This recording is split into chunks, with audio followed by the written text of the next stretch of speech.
你一睁眼就被下达了病危通知书，为了治疗费参加了网络歌唱比赛，没想到竟唱哭全网70亿观众。爱的凉薄的人扯着笑脸，岸上人们脸上都挂着无关，人间毫无留恋，一切散为烟。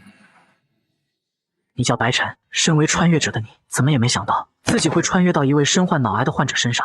你平复心态后，仔细梳理了一下这具身体的记忆，才知道目前的你身体情况并不好，需要马上进行手术，否则顶多活个1年半载。可来医院没几天的你，已经花光了身上所有积蓄，接下来的手术费和治疗费还需50万。而从小被父母抛弃，依靠乞讨和打工养活自己的你，身边没有一个知心的朋友，工作上也不顺利，这会儿该去哪里弄这50万？无奈你只能苦笑一声，眼里露出一丝绝望，只能等死了吗？就在此时，手机弹出一条推送，震惊顶级主播 PD 斥巨资举办歌友会，奖金高达100万，会唱你就来参加。你看到后眼神泛起一丝波澜，可下一秒便恢复平静，自己唱歌水平也就一般般，想想都不可能得到这100万啊！无奈你闭起了双眼，准备认命了。可这时脑中突然又传来熟悉的声音，叮，检测到宿主情绪低落，请不要担心，您最忠诚的助手在这里。你很想咧嘴大笑，但原身体深度抑郁的心态却让你只是眼神多一丝波澜。系统的声音继续响起，恭喜宿主获得新手大礼包，奖励大师级唱功、大师级音色、全是蓝星曲库所有歌曲，附赠宿主所选的每首歌曲注册版权功能，宿主无需担心版权问题。版权也有了。此刻你苍白的脸上终于多了些许笑容，既然这样的话，说不定有机会获得那一笔奖金了。想到这你不再犹豫，根据流程报名了 PD 举办的网络歌友会，很快你便通过报名，被工作人员邀请加入了一个歌友群中。在群中你也是发现众多网络歌唱大佬的名字，看来此次的奖金吸引了不少人啊，你心里也是压力倍增。这时管理员也艾特所有人，告知大家报名已截止，请确认参加的选手，将歌名伴奏歌词发给他。比赛预选时间在明天晚上7点开始，他们会随机排好上麦顺序，然后通知个选手，如果没来视为自动弃权。还要上传歌词吗？你用双手支撑着虚弱的身躯，从病床上爬了起来，走到了窗台边，看了看暗淡的月光，透过云层摄影，在那寂寥无比的医院走廊，加上病痛的折磨，你总感觉自己的心仿佛被一层乌云所笼罩着，仿佛看不到任何光明一般。伫立许久后，你拿出手机填下了自己的参赛歌曲《海底》。第二天一早，歌友会工作人员便发来比赛信息，你是谁有赛道第3组第1位，别忘记时间了，因为参赛选手较多，为了节省时间，1分钟没到者是视为弃权，自动轮到下一位选手。你看完点点头，便躺在床上，面色有些痛苦地揉着太阳穴，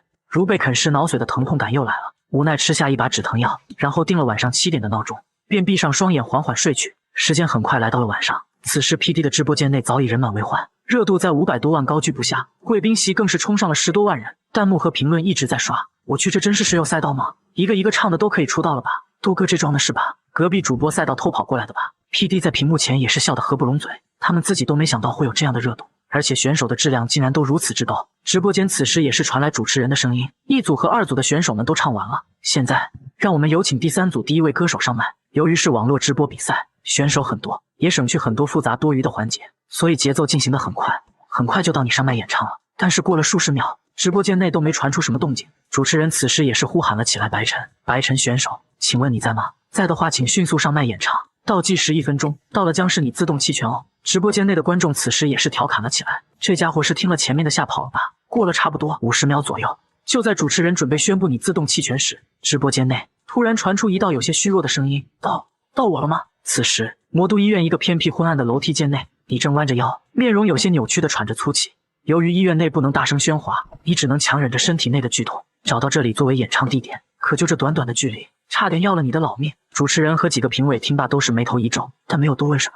主持人开口道，是的，赶紧开始吧。你连忙点点头，说道好的。随后你佩戴好耳机，调整好音量，然后缓缓开口道，抱歉让大家久等了，一首原创海底送给大家。话音刚落，一道简单却带着些许悲戚和寂寥的琴声轻飘飘地传了出来，一下就将所有人带进了情绪。随后便听到你低沉的声音传出，散落的月光穿过了云，躲着人群，铺成大海的鳞。海浪打湿白巾，试图推你离去。全场的所有人宛如被击中天灵盖一般，颤抖了一下，他们的内心仿佛被什么东西击中了，变得异常沉重。此时的你倚靠在墙边，以此支撑着自己的身体，双眼微闭，用那空灵却又显得孤寂无比的嗓音继续唱道：海浪清晰血迹，我想温暖你。梦海的深处听，谁的哀鸣在指引？灵魂没入寂静，无人将你吵醒。所有人的脑海中仿佛看到了在那片充满黑暗的大海，一位身穿白裙的女子赤裸着双脚，眼神之中没有任何光彩，麻木的一步一步往前走去，而她走的方向正是那充满压抑不见天日的海底。此时你的声音突然变得无比低沉和沙哑。你喜欢海风咸咸的气息，踩着湿湿的沙砾。你说人们的骨灰应该撒进海里，你问我死后会去哪里，有没有人爱你，世界能否不再。懂爱的凉薄的人扯着笑脸，岸上人们脸上都挂着无关。人间毫无留恋，一切散为烟。整个直播间寂静无比，宛如被海水淹没了一般，所有人都红着双眼，沉入自己的情绪之中。正如歌声中所唱一般，女孩走到大海里寻短见，而岸上的人却宛如看不见一般，甚至不关心眼前发生的这一幕。人世间的冷漠对于女孩来说是如此残酷，也许大海才是她的容身之处，因为大海可以包容世间的一切不美好，可以洗净一切的肮脏。直播间的听众们纷纷颤抖着身躯，红了眼眶。其实他们自己的内心又何尝没住着这样一个女孩？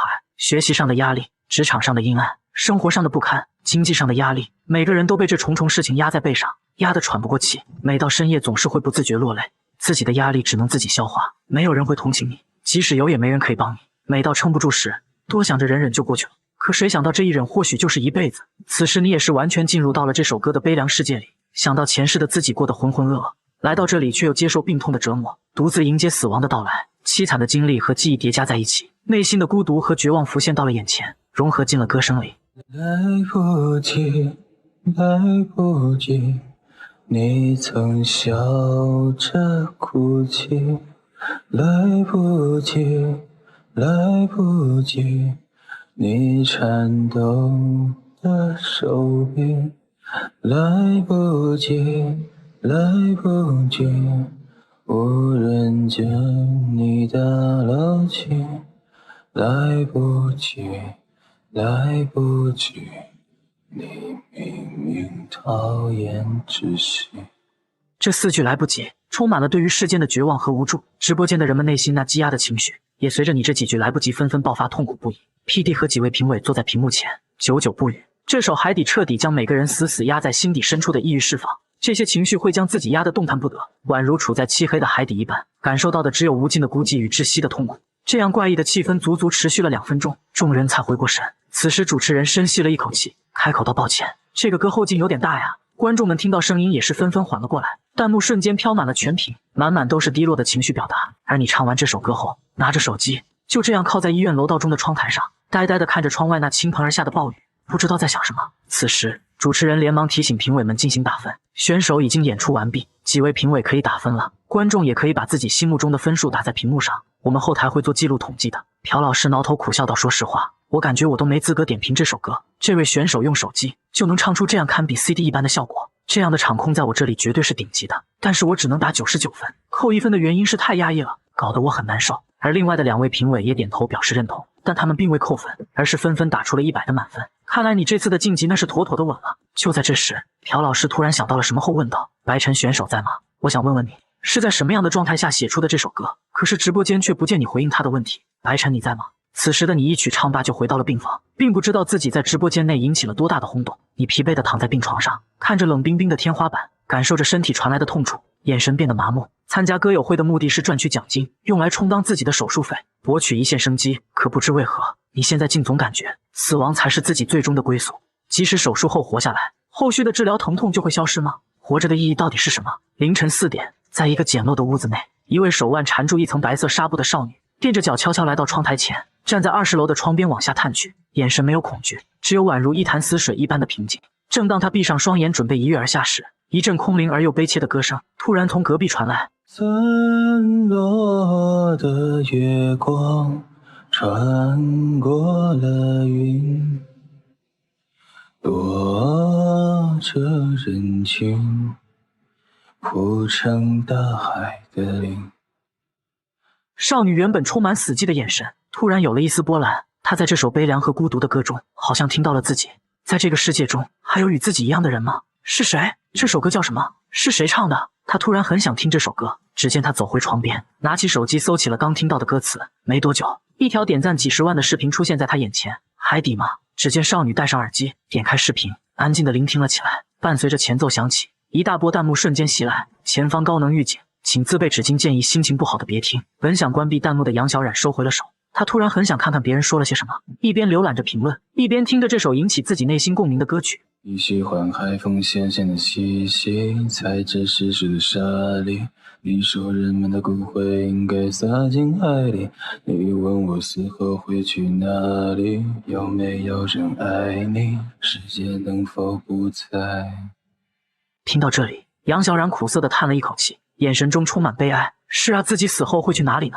是彻底消失了，还是化为孤魂继续流浪在这世间呢？这时他看了看弹幕，悄悄地告诉各位哦，死了可是会下地府的。那里气氛阴森森的，吸口气都是凉飕飕的，到处都是长相可怕的鬼怪，甚至连暖洋洋的太阳都晒不到，很可怕吧？所以大家都要好好的活着，不为了别的，就为了晒一晒明天的暖暖的太阳吧。楼上说的没错，我刚刚去了一趟回来，这辈子再也不想去了，都好好活着。没人爱你的话，那就让我来爱你吧。没错，让我们爱你吧，然后再由我们一起来好好爱这个世界吧。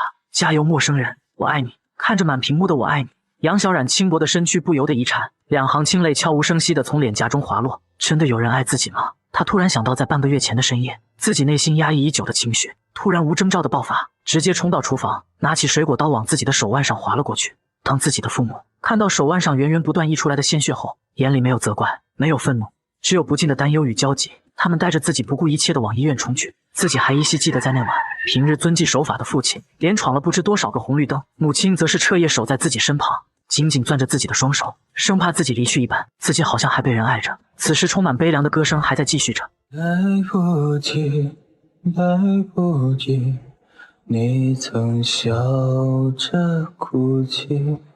来不及，来不及，你颤抖的手臂。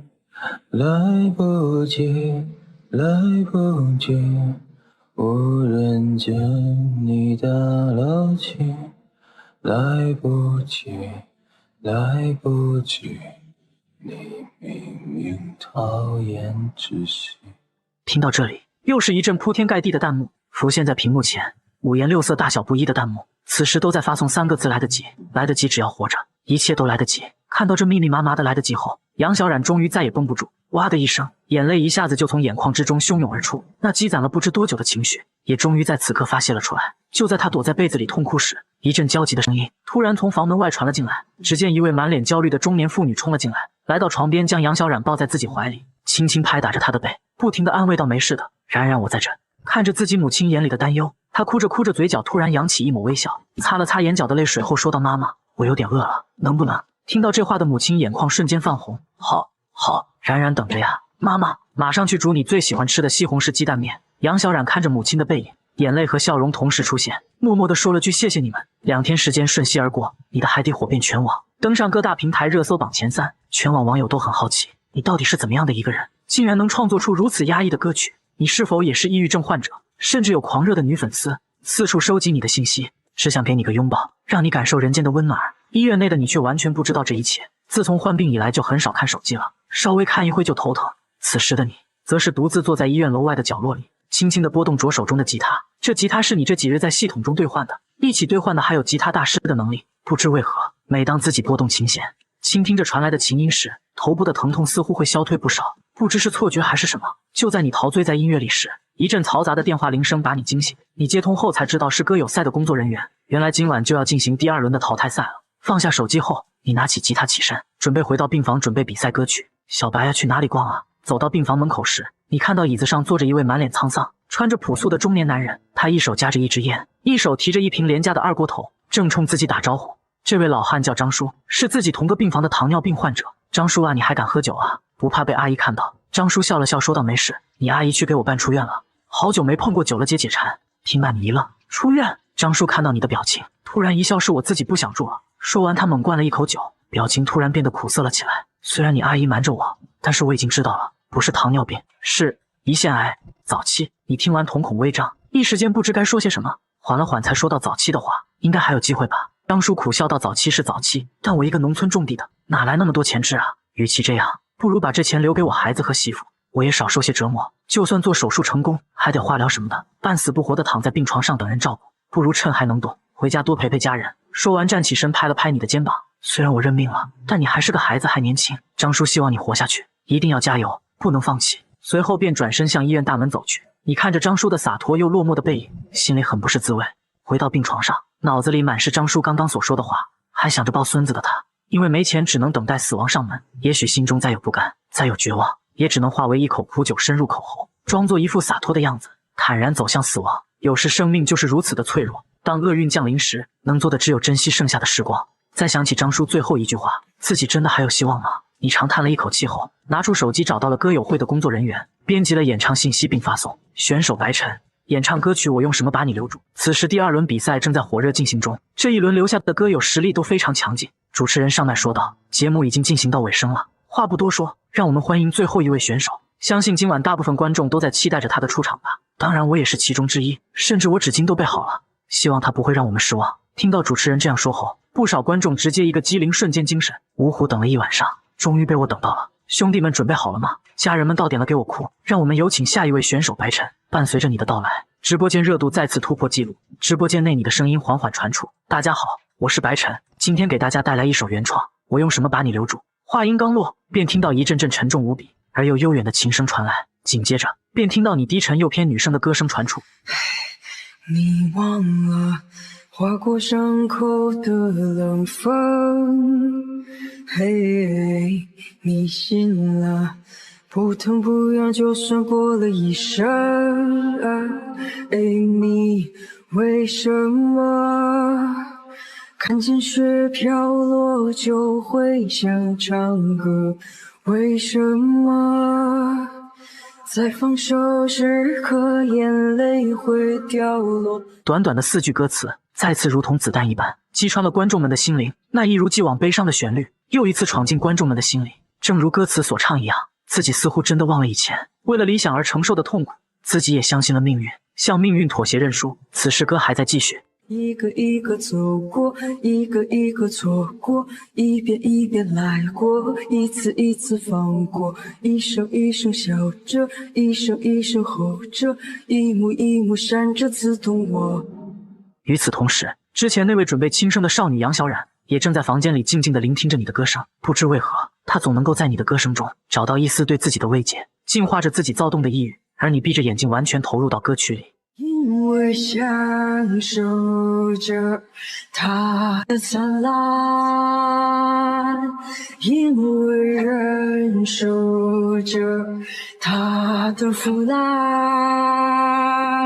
你说别爱呀，又依依不舍，所以生命它苦涩如歌。所有人顿时感觉有什么东西在自己脑海中爆裂一般，恍惚了一下，原来歌词中的他讲的是生命，享受它的灿烂是片刻，而忍受它的腐烂亦是片刻。在漫长而又短暂的一生中，他无私地交付快乐的高峰，也无情地索取绝望的眼泪。如果不经历它的腐烂，又何尝懂得它的灿烂？这亦是生命。下一秒，微弱的鼓点突然变得坚定急促起来。看花海盛开，像不想看你颜色归来，如果都回不来，那么我该为谁而存在？此时直播间内的所有人呼吸都急促起来，弹幕也是纷纷说到泪目了。白晨到底经历了什么呀？为什么一个年轻人可以如此被爱？我怎么又哭了？这家伙真讨厌啊，又唱到我心里去了。我突然好想哭，好想就这样结束了呀。从小养我长大的爷爷去年去世了，今年奶奶也重病去世了，我不知道该怎么办，真的不知道。一个个悲伤的故事在弹幕出现，仿佛此时他们在这个被你歌曲环绕的直播间里找到了队伍。陌生人的安慰让他们有了一丝慰藉，歌曲还没结束，你并不知道外面的情况，继续沉浸在歌里。你闪着光坠落，有一不舍，所以生命啊，它璀璨如歌。一定要看到花开，你一定能再次回来，想着他们都会回来，你是所谓的这些而存在。一曲结束，所有人眼泪再也忍不住缓缓滑落。他们原本觉得这首歌是负能量的，是对于生命的无奈，可伴随着最后这段词的出现，他们发现自己错了。这一刻，他们仿佛看了凛冬褪去，一处藏魂断壁的废洞，在冬日的照耀下熠熠生辉的样子。你完美的唱出了人与人之间内心的共情，唱出了处于生命中最深刻的绝望，却仍然等待着春天的到来，希望还在。此时杨小冉早已是泪流满面。我想看花海盛开，我想看燕子回来，春天到来，我想。杨小冉一遍又一遍地咆哮着。直播间内还是和上次的海底一样，一曲唱罢，所有人都久久没能回过神，安静的可怕。过了不知道多久，评委 PD 突然回过神来，有些呆愣地看着屏幕，鬼使神差地问了一句：“白晨，你还好吗？”也许他自己也不知道为什么会问这个问题。此时直播间内的观众听到这句话，也是反应过来，心里不由得一颤。是啊，一首海底和这首我用什么把你留住，让人感受到你内心深处的绝望感、渴望、祈求、遗憾。你到底怎么了？你还好吗？而此时的你依旧是在医院一个偏僻的楼道之中。当你听到 PD 的问题后，也是愣了一下，随后看了看自己身上的病号符，苦笑一声说道：“还好吧。”就在所有人都等待你继续说些什么的时候，你又突然下麦了。好家伙，跟第一场如出一辙，唱完就溜了，果然是我白神，有个性。而另一边医院角落里的你一曲唱罢累得不行，看到自己晋级后便早早退出了直播间，准备回去休息了。可这时突然看到在楼道那昏暗的转角处，似乎有一道人影在注视着自己。难道是自己吵到这附近的病人了吗？你摸了摸鼻子道歉道：“不好意思，是我吵到你了吗？”可过了一会也没听到回应，你眉头一皱，准备上前看看。突然一声雷鸣在寂静的环境中响起，下一秒便见一道耀眼的闪电划过天际，闪耀的白光透过窗户照射到转角处的人影身上。那是一位娇小的小女孩，穿着一身洁白的小裙子，一头长发，甚至于眉毛都如同雪一样洁白，犹如遗失在人间的小天使一般。此时的她似乎受到了惊吓，转头就跑了，消失在楼道之中。她是谁？就在你思索之时，突然一声电话铃声响起，你身体一颤，这铃声着实把在深思的你吓了一跳。你拿起电话接通：“白晨，我是 PD， 没打扰到你吧？”听罢你眼里闪过一丝疑惑：“这么晚找我有什么事吗？”听着你疲惫的声音， PD 也不再卖关子：“是这样的，由于你在比赛里唱的2首歌非常优秀，刚刚很多音乐平台联系我，想让我问问你有没有意向出售这2首歌的版权。”听到这里，你眼里闪过一丝金光，这可是好事。音乐平台要买的应该是歌曲的播放权吧？如果谈得顺利，自己的医疗费甚至不用等到决赛就能解决了吧？最后你回答到 ：“PD 老师，刚好我也有这个想法，你让有购买倾向的平台直接联系我就行，麻烦你了。”PD 听到你的回答，笑了笑，说了好便挂了电话。在这一夜，你和节目又双双上了个大平台的热搜榜，无数人都被你的歌声所触动。一群游荡在黑暗中的人，听到了这触及自己内心的歌声后，纷纷顺着这缕歌声聚集在一起，互相安慰，温暖对方。这一夜，各大音乐和视频平台有关你的视频或者是音频，点击率都高达10万以上，总点击率更是直接突破10亿，增长的趋势还是有增无减。为了拿下歌曲的播放权，音乐平台的人都发了疯的在寻找你，想要联系到你。对于网上发生的事情，早已睡着的你并不知晓。第二天一大早，你便接到来自企鹅音乐的电话，没想到对方上来便以为你是个好欺负的普通人，自信满满的开了150个 W， 买下你2首歌曲的所有版权的条件。你冷笑几声后，便说了句：“贵公司诚意挺好的，咱们下次再聊。”说到诚意时，你还特地加重了读音，然后便挂了电话。真以为自己什么都不懂啊，不愧是麻花藤旗下的公司，他真敢吸血啊！150万就想买2首歌的所有版权，这不欺负老实人吗？就算自己急用钱，但是也不至于这样贱卖。而且接下来联系自己的人肯定多的是。想到这，你伸了伸懒腰，起身便准备出去逛逛。你走到主治医生李主任的办公室内，你准备好了是吗？那你等会先去做检查，一切都没问题后，争取在这个月底前给你的手术安排了。好的，麻烦李主任了。你一脸凝重地说道。李主任点点头笑道：“放心吧，你还年轻，肿瘤还没扩散，手术成功率是很高的，打起精神来，身体才会更有活力。”听罢你也是一笑。好的，谢谢李主任。走出李主任的办公室后，你顿时觉得一阵轻松，心中一直压着的一块大石头终于挪开了一半。你靠在医院楼道窗台上，看着蓝天上的暖阳，嘴角微微上扬，露出了这段时间以来的第一次微笑。没一会，电话铃声再次响起，看着电话号码，你犹豫了几秒才缓缓按下接听键。喂妈，你这个臭小子，还认我这个妈呀？多久没给我打个电话了？听着他怨气十足的声音，不由得心里一暖。你从小被父母抛弃，在12岁打工那年，你饿着肚子送货，没想到因为饿过头晕倒在他家里。心地善良的他把你送到医院，并精心照顾了你。之后了解到你的身世后，更是把你认作干儿子。只要他在一天，他就是你的母亲，这也是让你坚持至今的一个动力。你还有亲人在，这是个单亲家庭，你还有个美丽的姐姐，他们对你犹如真正的血脉至亲一般，对你来说，他们就是你的天使。所以一直以来你1分钱都没花他们的，你不想因为金钱伤害了这来之不易的亲情和温暖，所以即使你得了脑癌，你也没有向他们报忧，你不想他们担心，也不想拖累他们。随即你无奈地笑了笑道：哪有啊，这不是最近忙吗？只见电话那头的母亲似乎是叹了一口气，说道：忙归忙，一定要照顾好自己的身体，别总是那么倔，有什么需要尽管跟我和你姐开口，我们是一家人。听完你突然内心一暖，眼眶有些泛红。好的妈，谢谢你们，我会的，你也要照顾好自己的身体。然后他又叨唠了几句后便挂断电话，让你更是感受到了一些希望。就当你准备回自己的病房，准备今晚的参赛歌曲时，突然脑袋嗡的一下，伴随着一阵阵的耳鸣，你感受到了天旋地转，视野也模糊了起来，还有一阵阵想呕吐的恶心感。接着便是脑中那如同针刺般的痛感袭来，比起之前的每一次都要强烈无数倍。此时你再也坚持不住，整个人瘫坐在地面上，双手抱着脑袋，死死地咬着牙关。不知过了多久，这种感觉才逐渐消退，你大口地喘着粗气，看着身上已经被冷汗浸湿的上衣，露出一丝疑惑：是今天没吃药吗？不对啊，好像吃了呀。你拼命回忆，却发现自己宛如丢失了这份记忆般，根本想不起来。可能是这2天唱歌和动来动去，没休息好吧。随即你便缓缓扶着墙站了起来，然后拖着脚步慢慢走回病房。时间过得很快，一转眼便到晚上。PD 歌友赛直播间早早开启，比赛时间未到，已经挤入了无数观众。很快主持人上麦，宣布了第3轮淘汰赛正式开始，然后宣布了今晚第1位参赛歌友，欢迎我们的第1位歌友白晨，带来原创歌曲《消愁》。弹幕瞬间疯狂，竟然是第1个。而此时你的声音突然响起：不好意思，各位老师领导们，我能不能换一首歌？全场突然愣住，你这个举动让所有人都为之一愣，特别是主办方 PD， 要是别人这样的要求，他一定不会答应。毕竟自己的这个节目现在可是热度第1的比赛，每耽误1分钟就会损失很大的流量。但意外的是，在你这里完全没有出问题，反而让直播间内的热度再次飙升，因为观众就是冲着你来的，你的一举一动都是焦点。经过同意后，你便将新的歌曲歌词伴奏发给工作人员。在等待的时间里， PD 抓住机会跟你聊了起来。对了，白晨，你怎么会想到参加我们的节目呢？其实这个问题也是观众们想知道的。根据他们的了解，你不是唱歌主播，也不是歌手，你就是突然冒出来的。但是创作的歌曲和演唱又是如此专业。听到这个敏感的话题，你思索了一下，回答道：我是看到这个节目有钱拿，所以就来了。众人瞬间愣住，随后直播间弹幕疯狂刷了起来。这也太耿直了吧。 PD 听到你这回答，也是无奈笑道：哥们，你也太会聊天了。对了，我送你的歌唱设备你收到了吧？魔都医院离我挺近的，我刚去拿了，谢谢你 PD 老师。此时 PD 突然想到一件事，问道：你之前跟我说感冒，怎么这么多天还在医院啊？身体没大碍吧？你赶紧说道没事的，一点小毛病而已，不影响。虽然你这么说，但 PD 还是感觉到了不对劲，但你不想说，他也没有继续追问。观众们此时也是顺着话题刷起了弹幕。魔都医院感冒住了几天，而且还唱了2首这么悲伤的歌曲，难道他有什么不治之症吗？就在此时，主持人突然上麦说道：歌曲已经准备好了，白晨你准备好就可以开始演唱了，舞台交给你。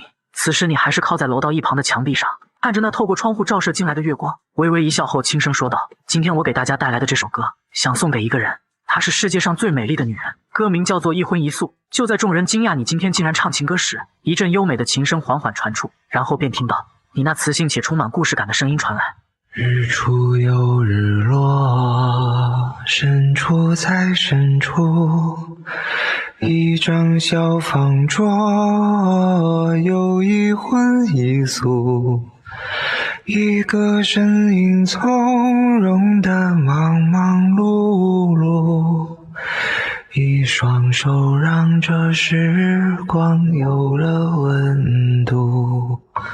伴随着那抓耳撩人的旋律，再次如同离弦的箭一般，击穿了观众们的内心。他们似乎看到了在那温馨的小家之中，一道已经有些佝偻的身影，正在厨房中忙碌。而在客厅中的小木桌上，摆放着是自己心心念念的菜色。而这景象不就是你们之前想拼命逃离，如今却魂牵梦绕的地方吗？此时众人也反应过来，原来这不是一首情歌，而世界上最美丽的女人也不是情人，而是妈妈呀。此时歌声还在继续。带年轻的人但他总是不满足，固执的不愿停下远行的脚步，望着高高的天，走了长长的路，忘了回头看他有没有哭。听到这里，大多数人已经开始绷不住了，想要努力地克制自己的情绪，可是无论怎么压制，换来的只有那如同潮水一般的回忆和汹涌的泪水。多少人年轻时为了自己的理想坚决地离开，可多少人又曾回头看一看他那年轻的模样。当你想回头时，他已经老了。你总以为时间过得很慢，可你看看他的皱纹，你就知道时间真的过得很快很快。随即便听到你温柔无比的声音传来：月儿明，风儿轻，可是你在敲打我的窗棂。听到这儿，你就别担心，其实我过得还可以。此时的众人再也控制不住了，纷纷低着头，红着双眼，泪水如同洪水般涌出，心里只有对母亲无尽的思念。歌还在继续。月儿明，风儿轻，你又可曾来过我的梦里？一定是你来时太小心，直到我睡得轻。与此同时，在一间无比简陋的出租屋里，一位青年听着直播间内你的歌声，死死咬着嘴唇，强忍着眼泪。只见他拨打了一个电话：“干啥儿子？是不是又没钱了？你这孩子，也就只有没钱的时候才想得起来我。要多少？等会儿我给你转过去。”电话里传来一道熟悉的声音，青年红着眼眶，更哽咽地说道：“妈，没事，我就是刚刚听到一首歌，我想你了。”电话对面突然沉默了几秒后，一丝也带着哽咽的声音传来：“儿子，妈也想你。”这段话彻底击溃了青年的情绪，再也忍不住痛哭了起来。此时此刻，这样的场景遍布全国，无数人都默默地拿起手机拨打了一个电话，而另一边唱的投入的你并没发现，就在自己身后不远处一个门缝中，有几位小护士正拿着手机对着你录视频。伴随着歌曲结束，弹幕也是刷了起来。我妈妈已经去世5年了，可我一次都没梦到过她，今天才知道是她不想吵醒我。那年我15岁，她43岁，今年我35岁，她应该63岁了吧？你在那边还好吗？我想你了，能不能回来再看看我？看着这些飘过的弹幕， PD 和评委也是陷入思念中不可自拔。此时你也缓过神，看了看弹幕，说了句谢谢大家的支持。众人在听到你的声音后才回过神。PD 开口道：“白晨，你是第一个让我哭成这样的人，在我的心里你就是第一了。不过我比较好奇，你怎么会突然换这首歌呢？”你挠挠头回答道：“就今天和我妈通了电话后有感而发吧，也是希望大家多多关注自己的母亲。当然这首歌也可以送给奶奶、姐姐或者爸爸，任何一位你最亲近的人。珍惜身边人吧，别等到他们离开了才后悔。”待3位评委点评完毕后，便进入打分环节。你微微笑了笑，其实说实话，目前的你晋不晋级的意义已经不是很大了。伴随着歌曲的爆火，随便一首歌的版权费就能让你顺利完成手术。当然还是得继续唱下去，因为获得热度对缺钱的你来说很重要，可以给母亲和姐姐更好的生活。当你看到你的评分一如既往是高分，笑了笑便下麦准备回病房休息了。只是没想到在你起身那一刻，那伴随着如天旋地转，头颅里犹如被针不断刺着的感觉又一次涌了上来。就当你以为像白天一样忍忍就好了，没想到下一秒，全身的骨头宛如被刀刮般痛了起来。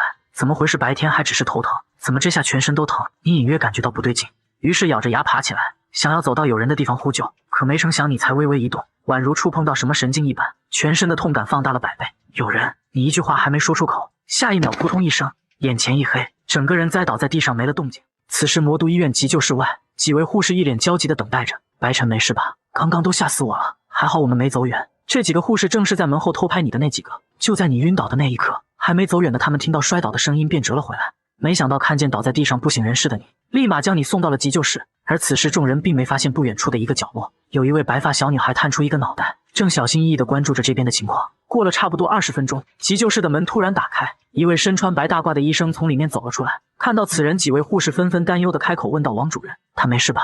王主任疑惑地看了看几个护士说道：“目前看来他并没有生命危险，至于什么原因晕倒的，目前还要等化验结果。”然后又疑惑地向几个护士问道：“你们不是隔壁楼的吗？怎么会在这边？还一起送了患者过来？”见状，几个护士也只能如实将事实说出。听完来龙去脉后，王主任的神情突然变得严肃起来：“脑癌吗？那就难怪了。怎么了，王主任？是情况恶化了吗？护士小青急忙问道。王主任严肃说道：“这种情况存在的可能性很大，等化验结果吧，我会跟李主任联系的。你们快把他送回那边吧。”还处于昏迷的你并不知道，自己又再次冲上热搜第一，一首一荤一素引起了全网思念潮。网友们也是纷纷在评论区里发表了不可言说的心声，就连 PD 也没想到，这边歌友会还没结束，便再一次冲上热搜，直播间的热度更是疯涨，一度让直播间崩溃断线。在各大网友大力的转发下，你和你的歌火爆了全网。而看着这样的热度，各大音乐平台都坐不住了。网易云总部中，王总数据统计出来了，这才过去5个小时，播放量已经超10亿了，而且还在不断增长。而他另外2首歌的播放量也非常壮观，都是达到了20亿以上。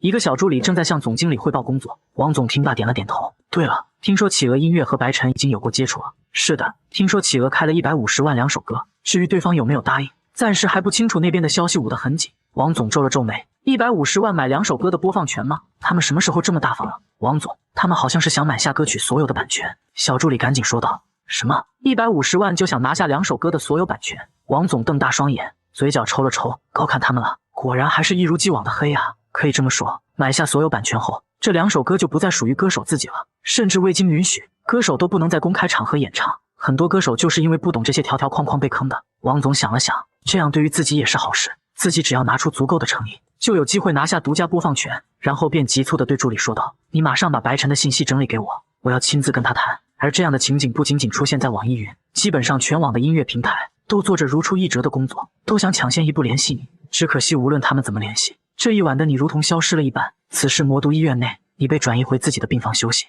护士小青为了照顾你，主动调成夜班。她看着你苍白无比的脸庞，身体似乎也因为病痛时不时的颤抖，顿时感到内心一阵阵作痛。再想起你从入院至今，身边再没有出现第2个人，她突然能理解你为什么能唱出那么绝望压抑的歌曲了。只有看到过无边无际黑暗的人，才能写出那样的歌曲啊。想着，小青拿出手机拍了一张你的照片，紧接着便将这张照片发到了抖音上为你祈祷。花海还在等你盛开，燕子还在等你归来，一定会好起来的，加油。而发出去没多久，便收到很多祝福的话语。小青看着这些微微笑了一下，她也不知道自己为什么要这么做，或许只是想为你求一份平安吧。第2天清晨，阳光透过窗户照射在你脸上，你也是清醒了过来，然后疲惫地靠在床头上。昨晚自己是怎么了？怎么突然那样了？甚至在昏迷的时候都能感到那种剧痛感，你都怀疑自己是不是要死了。想着想着，一旁的手机突然响了起来，你无力地接通了电话。喂，哪位？您好，请问是白晨先生吗？我是网易云的负责人，请问你有时间跟我聊一聊吗？网易云吗？这是唯一一家没有联系过自己的平台了，还是来了？你微微一笑道：您好，请问你是来谈歌曲版权的事吗？不过我先声明一下，我只卖播放权，其他免谈。王总听到你的回复，眼里闪过一丝精芒，精明的他一下就听出应该有很多平台跟你谈过，而且谈得不如意。随后他便笑着说道：哈哈，没错，不过你放心，我的目的只是播放权，不会涉及你的歌曲版权的。听到这话，你点点头道：行，那你说说你们开的条件吧。王总也不废话，立马回复道：我们这边给你开了2份合同，第1份是150万买下您3首歌的播放权，后续的收入与您无关；第2份则是350万买下您3首歌的独家播放权，后续的收入您会分到10%。听到对方的条件，你若有所思的点了点头。说实话，这2个条件很不错，而且还有关于后续收入的计划。要知道，平台拿下独家播放权后，不仅仅是观众开会员或者买歌曲的收入，还能授权其他平台KTV、电影、电视剧等渠道获得可观的收益，10%那是相当高的一个数字了。从此就可以看出对方真的是带着诚意来的。想到此，你也不再啰嗦，点了点头回复道：你们的第2份合同有没有具体文件给我看看？如果没问题，就祝我们合作愉快。王总听到这也是激动笑道：这肯定没问题的，您放心，我等会就把电子合同给您发过去，您仔细看看，没问题我们就可以直接签约了。过了半个小时，你放下手机，揉了揉脑袋，合同简单明了，没有含糊不清的条款，你也不再犹豫，直接通过电子签下了自己的名。随后你也是笑了起来，这下手术费解决了。就当你还想着今天要不要出去给自己加个餐的时候，李主任突然一脸凝重走了进来。此时你看到李主任进来，连忙起身问道：李主任，是手术的事情安排好了？只见你眼神中藏着一丝欣喜。你躺着就行，我来只是问你一点问题。李主任来到你的床边，并没有直接回答你的问题，随即不等你开口便问道：那个，你有家属在这边吗？你有些疑惑地回答道：我妈妈和姐姐都在老家，就我一个人在这。听说你昨晚突然在隔壁楼晕倒了是吧？当时是什么情况呢？随即你便描述了当晚晕倒前的身体状况。听罢，李主任若有所思地点了点头，并没有说话。看着他思索的模样，你不由得问了一句：李主任，我的手术什么时候可以进行？李主任眼里闪过一丝犹豫，然后笑了道：快了，还得观察几天。听护士们说你唱歌很好听呀。你以后在这病房唱就好了，你一个人不用跑那么远去。看着李主任犹犹豫豫，一直转移话题的样子，你开始意识到了不对劲。前几天自己就做过术前检查了，按道理也应该有结果了，没问题的话应该早就上手术台了，而且手术签字自己就能签，为什么要找家属呢？就当李主任让你好好休息，便准备转身离去的时候，你皱着眉头深吸了一口气，然后鼓起勇气叫住了李主任。主任请等等，那个你有什么事就直说吧，不必瞒着我。听到你的声音，李主任停下脚步，转身看向你那苍白的脸庞，沉默了一会后，他还是返了回来，并从手里的文件中拿出一份化验单，是你的术前化验单。他犹豫了一下，还是递给了你，然后缓缓说道：你现在的情况不适合手术，脑中的癌细胞扩散了，而且速度很快。原本晴朗的天空顿时被灰色的浓云覆盖，沉沉的仿佛要坠落下来一般，让整个世界都是那么压抑。在被告知了自己病情的真实情况后，你就一直面无表情地站在窗口，双眼失神地看着窗外，那淅淅沥沥的雨滴洒落下来，任由冷风划过自己脸庞。根据李主任所说，现在自己脑中的癌细胞已经扩散到椎管乃至脊梁等部位，想要手术的话，必须先进行化疗和放疗等一些手段，抑制或者消除这些扩散的癌细胞，才能考虑手术，而且还不能完全切除。现在有2个选择，一是按照上面所说，先化疗再手术，搏一搏，运气好的话能切除一部分肿瘤，能活个几十年，但会留下一些较为严重的后遗症，运气差的话可能变成植物人或者死亡。第2个则是花费大价钱养命，动用各种高端医疗仪器和药品，或许还能正常的蹦跶1-2年，运气好可能还会久一些。反正不管怎么说，想彻底治愈已经不再可能了。面对这突如其来的噩耗，你甚至不知道自己该笑老天爷玩弄自己，还是该痛哭一场宣泄命运的不公。自己明明看到了希望的玻璃门，甚至就走到门前了，就在伸手打开时，整扇门却在一瞬间破碎，漫天的玻璃飘荡着，是如此让人绝望。接下来的几天，你没有任何其他举动，就这样如同丢了魂一般，坐在窗台前听着雨声发呆。期间，李主任和几个护士也纷纷过来安慰你，而你总是轻笑着说没事。虽然你是笑着的，但他们发现你原本慢慢充满希望的眼神又变得如同之前一般暗淡无光。你联系了 PD 老师，告知他自己将会退出歌友赛，不再参与接下来的比赛了。得知消息的 PD 老师一脸懵逼，毫不夸张地说，节目能这么火，完全是你的功劳啊！这要是被观众们知道了还了得。 PD 老师不得不追问你的情况到底怎么了，他甚至想来医院病房一间间的找你，无奈你只能将真实情况告诉了他。当他得知你的情况后也沉默了，过了许久才发来一条安慰你的消息，并表示理解，甚至让你给他一个银行卡号，他会给你打100万治病，但是你拒绝了，毕竟自己现在不缺钱了，缺的是命。系统也没办法了。你有一丝不甘地问道。只见系统沉默了一会，在脑海里传来机械的声音：系统可以让宿主走的时候少点痛。你一脸无语，我谢谢你哦。就在你看着窗外发愣时，手机突然收到一条消息，你拿起手机看了一眼，愣了一下，是自己那没有血缘关系的姐姐。老白，你在魔都吗？忙不忙呀？听着对方熟悉而又陌生的称呼，你心中一暖。小时候自己认了干妈后住进了他们家，自己的性格比较安静和孤僻，而她则是很活泼，总是逗你开心，并没有因为自己是外来的干儿子而对你鄙视。一来二去，你们就变成了亲姐弟般天天腻在一起。但是随着长大，彼此有了自己的事业后，两人便渐渐很少联系了，只有逢年过节发个消息。但是无论怎么不联系，心里一直都在想着你回复到老姐啊，我不在魔都还能在哪？有什么事吗？你这臭小子，没事就不能找你吗？我最近刚好来魔都附近出差，这不是想你在魔都工作，你别多想，我不是来看你的。听着他没心没肺的话，你突然笑了，露出了这几天来的第一抹笑容。心里几点到？下午5点，准时在机场等我，准备迎接你的老姐吧。5点了，你看了看时间，还有7、8个小时，时间还算宽裕，足够自己回去换套衣服、洗漱打扮一下，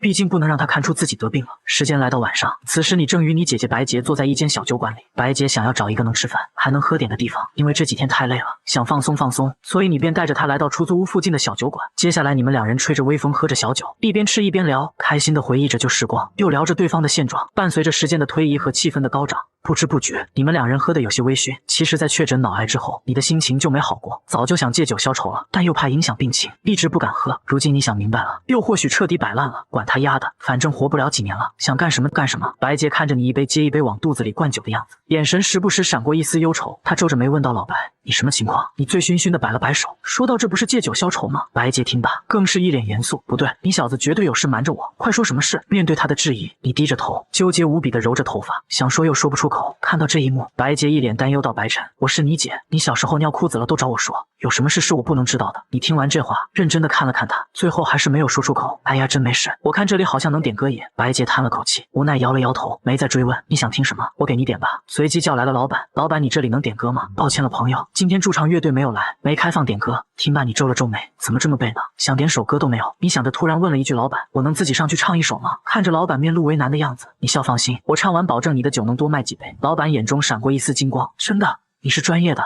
你笑了笑，点点头。行，那你上去吧。需要帮忙吗？你摇了摇头。给我一个有声的话筒和一把吉他就可以了。一旁的白洁一脸懵逼的看着你。喂，老弟，不至于吧？你不是五音不全还有上台恐惧症的吗？你不尴尬我可会尴尬的呀。你唱的不好，我可直接开溜，不会等你的。听着白洁的话，你翻了翻白眼，转身径直走上了舞台。此时的你醉醺醺的走上了酒馆舞台，拿起了一把吉他，坐在话筒前。台下众人纷纷投来了好奇的目光。看到醉醺醺的你，很多人都露出嫌弃的表情。你面对这些陌生人的目光，并没觉得不自在。现在的你心如死灰，还会在意别人的看法吗？随即你便拿着吉他弹奏了起来。伴随着吉他声慢慢响起，一段简单却又充满孤独的前奏传出。仅仅一瞬间，喝了酒的人们便被这孤独的前奏所吸引。而后你微微闭上眼，沙哑的声音缓缓传出。当你走进这欢乐场，背上所有的梦与想，各色的脸上，各色的妆，没人记得你的模样。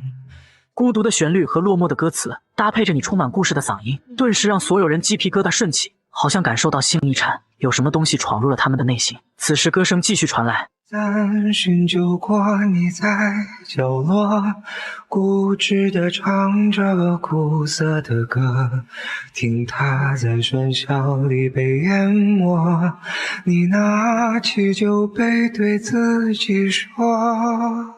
伴随着歌词一句句的铺垫，正好对应上了此时酒馆内的场景。有的人与朋友举杯对饮，有的人却是孤零零地坐在角落，拿起酒杯一饮而尽。这时副歌来袭，一杯敬朝阳，一杯敬月光，唤醒我的向往，温柔了寒窗。于是可以不回头的逆风飞翔，不怕心头有雨，眼底有霜。一杯敬故乡，一杯敬远方，守着我的善良，醉着我成长。所以南北的路从此不再漫长，灵魂不再无处安放。听到副歌的一瞬间，所有人都感到天灵盖瞬间发麻。这几句歌词伴随着你悲泣的声音，宛如利剑一般直插众人内心深处，将那包裹住的情绪刺开了一道口子，让其不自觉地涌出。在场的很多都是来魔都漂泊打拼的普通人，他们远赴他乡，无根无底，每一天都重复着枯燥而艰辛的生活，只有这疲惫的夜晚才属于自己。他们死死地攥着那已经空了的酒杯，眼眶不自觉红了起来。这个世界很大，遇到的人也很多，但是走着走着，到最后回头看去，却发现始终都是自己一个人罢了。就当众人陷入情绪不可自拔时，你犹如喃喃自语般的声音传出：一杯敬明天，一杯敬过往，支撑我的身体，厚重了肩膀。虽然从不相信所谓山高水长，人生苦短，何必念念不忘。一杯敬自由，一杯敬死亡，宽恕我的平凡，驱散了迷惘。好吧，天亮之后总是潦草离场，清醒的人最荒唐啊，清醒的人最荒唐啊。你的歌声里好像不再充满了悲切，好像带着一丝丝洒脱，是那种无奈接受现实的洒脱。而在这一刻，整个小酒馆内的人宛如石化一般呆滞住了。这8杯酒，敬的一杯比一杯浓烈，一杯比一杯苦涩。台下的白洁看着聚光灯下那孤零零的身影，只感觉自己的心宛如被针刺了一般，是那么的疼。他能感受到你心中那无论多强烈的光，都无法驱散的黑暗。老弟，在你身上到底发生了什么？而台下的观众这时也是坐在原地发着呆，他们沉浸在你的歌声里，迟迟没有回过神。大家的情绪在酒精的冲击下无限放大，他们仿佛看到了自己那落寞而又不得不向前走的背影。直到众人回过神，纷纷鼓起了掌时，才发现舞台上早已没了人影。此时你与白洁走到了出租屋楼下，一路上两人皆是无言。白洁时不时用余光看着你，看着你那暗淡的眼神，只感觉自己的心隐隐作痛。你突然开口：姐，上我那对付一晚吧，我睡沙发。白洁则是以开了酒店为由拒绝了，让你好好休息。你也没有勉强打了招呼便各自离去。你回到屋中，舒舒服服地冲了个澡，便有些疲惫地坐在小沙发上，有些失神地看着窗外。在唱完那首歌后，你似乎有些想通了，正如歌词所唱一般，人生苦短，何必念念不忘？既然癌症的事情已成定局，又何必再纠结？起码自己现在还活着，还能吃，还能喝，还能唱，那何不享受当下呢？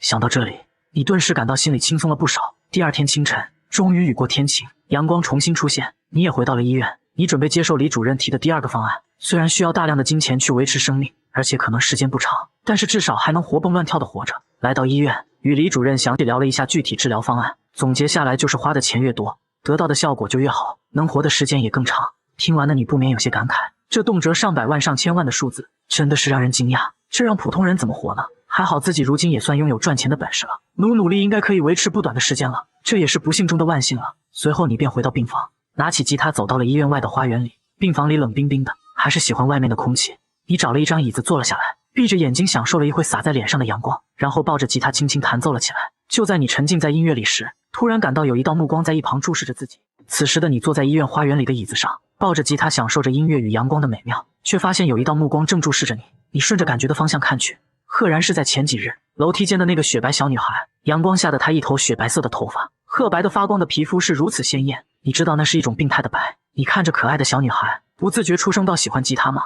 过来玩一玩。”呆呆的小女孩突然一愣，显然是被这突如其来的声音吓了一跳，随即她便怯生生地后退2步看着你，眼里却闪过一丝心动。看着她可爱的模样，不由得笑了笑，然后温柔向她招手：“过来吧，哥哥和你一样，也是个病人。”小女孩犹豫了许久，还是忍不住走了过去。随即她看着你鼓励的眼神，伸出了稚嫩的手指勾了勾琴弦，随即吉他传出一声清脆的弦音，她眼里露出一丝喜色，然后便开心地笑了起来。你摸了摸她的头，让她坐到了自己身旁，随即教起了小女孩弹奏。此时在花园的一处角落里，一个戴着黑色帽子的男人正拿着相机偷偷对着你和小女孩。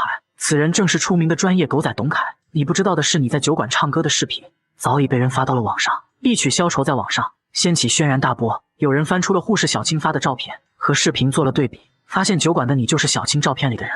嗅觉敏锐的老董知道，一个重症病患在酒馆唱出这么悲伤的歌，一定会有故事，发出去肯定有很高的热度。他立马从照片研究出你就在魔都医院内，今天过来蹲了半天了，终于是把你蹲到了。此时他看着镜头上阳光透过树叶缝隙照射在树下的你和小女孩身上，两人脸上都绽放着灿烂的笑容，这是多么治愈的一幅画面啊！你这边很快和小女孩熟络了起来，在聊天中你也得知了她的情况。小女孩叫依依，身上的雪白是因为白化病导致的，得了白化病的孩子一般都会被同龄人视为异类，想必依依也是受到了影响，才导致如此怯生吧。正当你准备好好安慰她一番时，没想到她接下来的一句话让你愣住了。只见依依笑着说道：“我听妈妈说，我还患有白血病，但是我打针从来没哭过，因为我哭的话妈妈也会哭的，我不想让妈妈哭。”一瞬间空气仿佛凝固了一般，阳光好像被乌云遮挡住了，阴沉了一些。你呆呆地看着眼前这个小女孩。白血病这种病的治疗难度完全不亚于癌症，治疗费用对于一般家庭来说也是天价，而且即使你有钱也不一定能找到匹配的骨髓。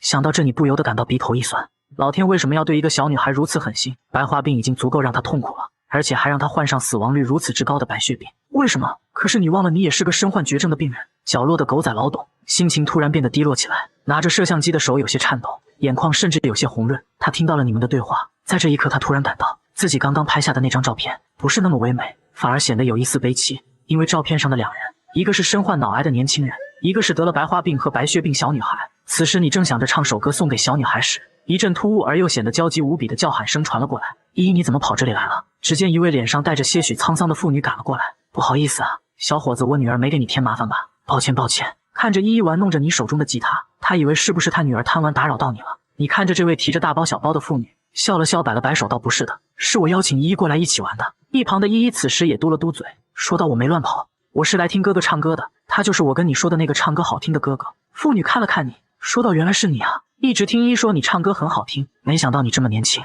你笑笑点了点头，随即妇女便宠溺地摸了摸依依的小脑袋：“妈妈知道你很喜欢听哥哥唱歌，但是我们要出院回家了，可能不会来医院了。你喜欢哥哥的话，可以去跟哥哥道个别。”你看出妇女眼中闪过一丝哀伤，皱了皱眉，突然问道：“阿姨，等等，你们要出院吗？可依依不是治好了吗？”明白你要问什么的妇女露出一抹惨笑答道：“哪有那么容易呢？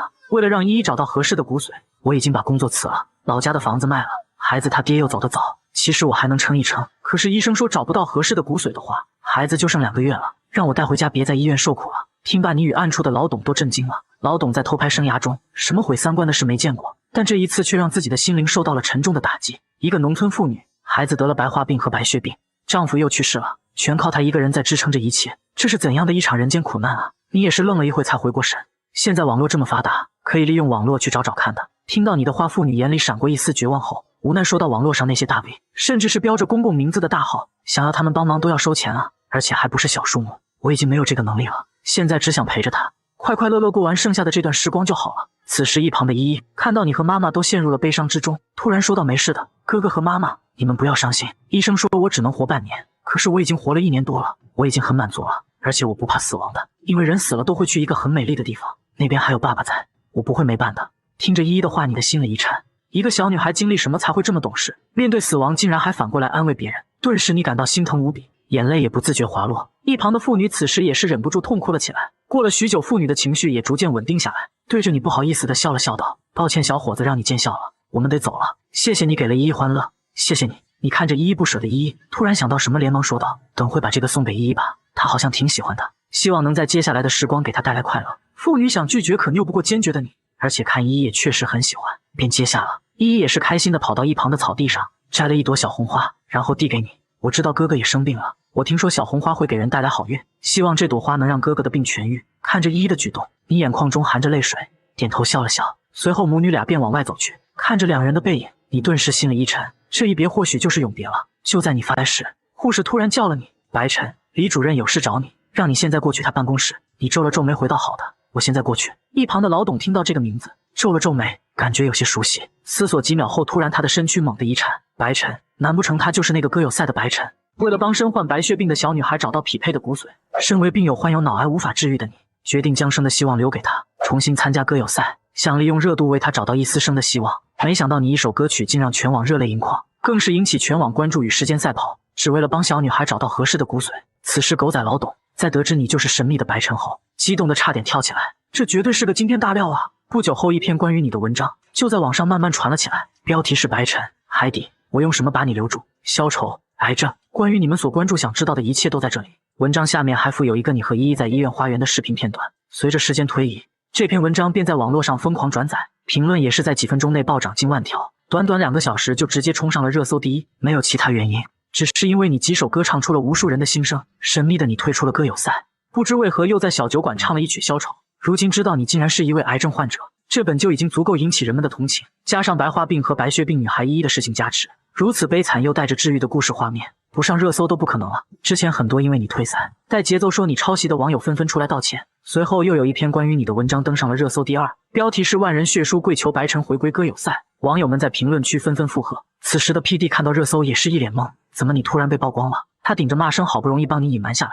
现在竟然被曝光了。不过随后他便笑了笑，这样的舆论方向对于白晨和找不到骨髓的依依来说或许是好事。这样想着，他的手机突然收到了一条信息： PD 老师能帮我一个忙吗？镜头回到医院病房，此时已是深夜，你翻来覆去无法入眠，只要一闭眼，依依与他妈妈的身影就浮现在自己脑海中挥之不去。看着桌上插着的小红花，说来也可笑，自己一个身患绝症没几天可活的人，还有心思为别人担忧。但重点也在这里，自己已经无法治疗，而依依不同，只要找到匹配的骨髓，有足够的资金就能让她有生的希望，能与其他孩子一样成长。虽然萍水相逢，但是依依的可爱懂事早就深入你的心里，你不舍得让她离开这个世界，但是自己前段时间赚的钱基本已经交到医院里了。想到这，你选择联系了 PD 老师。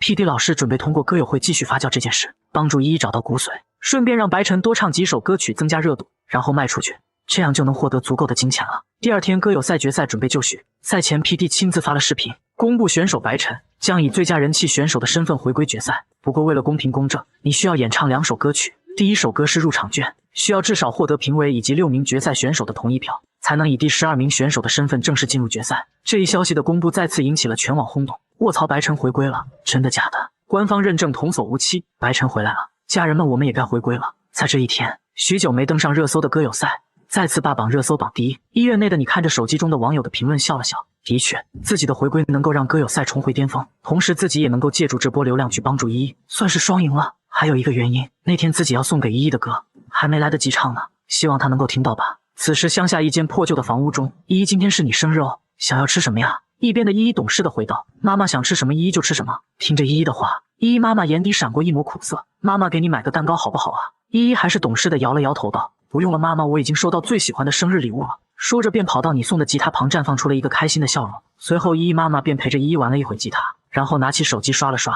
最近她也有给一些大 V 和公益账号留言，希望得到他们的帮助，可惜未见有任何回复，心也是凉了一大半。就在她准备关掉手机时，突然浏览到一则消息：抑郁唱将白晨将回归歌友赛，今晚8点不见不散。文章下面还附上一张照片，就是那张他与依依在公园玩吉他的照片。依依妈妈心猛地一颤，随后转头看了看一脸开心玩着吉他的依依，快速搜索起歌友赛的直播间。时间转瞬即逝，很快来到晚上，在千万网友的期待下，歌友赛马上就要开始了。哪怕还未开播，直播间的热度竟然都有恐怖的3000万之高，而后台的工作人员们也忙得不行。就照这个势头，晚上的直播间还不知道顶不顶得住，所以他们现在要做好一切保障工作。很快直播间响起了 PD 老师的声音，今天他决定亲自主持这场决赛。各位观众朋友们，大家晚上好。随即直播间的弹幕便密密麻麻地飘了起来， PD 也是被这个阵仗吓了一跳，看着卡了几下又马上恢复顺畅的直播间才放下心。相信大家也收到了白晨回归的消息了，我理解各位的心情，我也很期待，所以我也不多讲了。按照流程介绍一下我们的评委老师，让我们欢迎薛小千老师。此时弹幕更是疯狂刷了起来，我的天，一个网络歌友赛竟然请来了薛小千，不少千友纷纷激动起来。谁知 PD 竟然说道，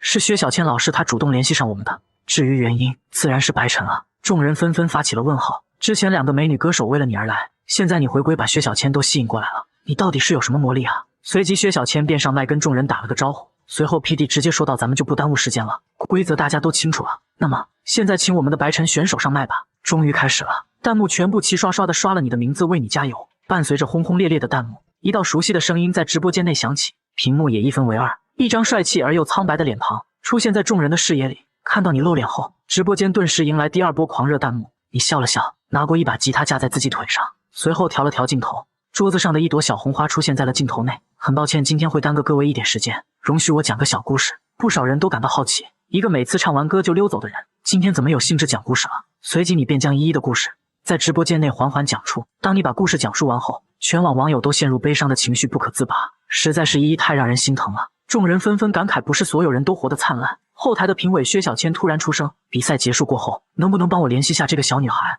我想帮帮她。听到薛小千的话， PD 没有拒绝，点了点头，然后说道，其实白晨就是为了这事来的，他想通过这次直播让更多人知道依依的事，那样就有可能会找到匹配的骨髓了。听罢薛小千也是愣了一下，你在他心中的形象变得高大了起来。医院内的你看了看弹幕，笑了笑说道，好了，故事讲完了，前几天答应了依依，今天也是借这个机会唱一首歌送给依依，希望她无论在哪都可以无忧无虑的长大。一首送你一朵小红花，送给依依。说罢你便抱起吉他，深吸一口气，用有些许沙哑的嗓音轻轻清唱了一句，送你一朵小红花。紧接着优美的伴奏与你的歌声一同响起，送你一朵小红花，开在你昨天新长的枝桠，奖励你有勇气主动来和我说话，不共戴天的冰水啊，义无反顾的烈酒啊，多么苦难的日子里，你都已战胜了它。听着那充满柔和的歌声，不少人突然感到眼眶有些酸涩了起来。他们似乎看到了依依在面对病魔疯狂的折磨时，却依然保持天真懂事的样子。此时一间简陋的房子里，依依看着屏幕上正在唱歌的你，欣喜无比地说道，妈妈，你看哥哥说这首歌是送给我的耶，他还夸我勇敢呢。看着依依那副开心不已的模样，依依妈妈只敢忍着泪勉强地点了点头。她看着满屏幕的弹幕，依依加油，依依一定要挺住，好想去抱抱依依啊。再看看为依依唱歌的你，她心里有种说不出的感觉，她知道你在帮他们。此时歌声还在继续，送你一朵小红花，遮住你今天的伤疤，奖励你在下雨天还愿意送我回家。科罗拉多的风雪啊，喜马拉雅的骤雨啊，只要你相信我，闭上眼就能到达。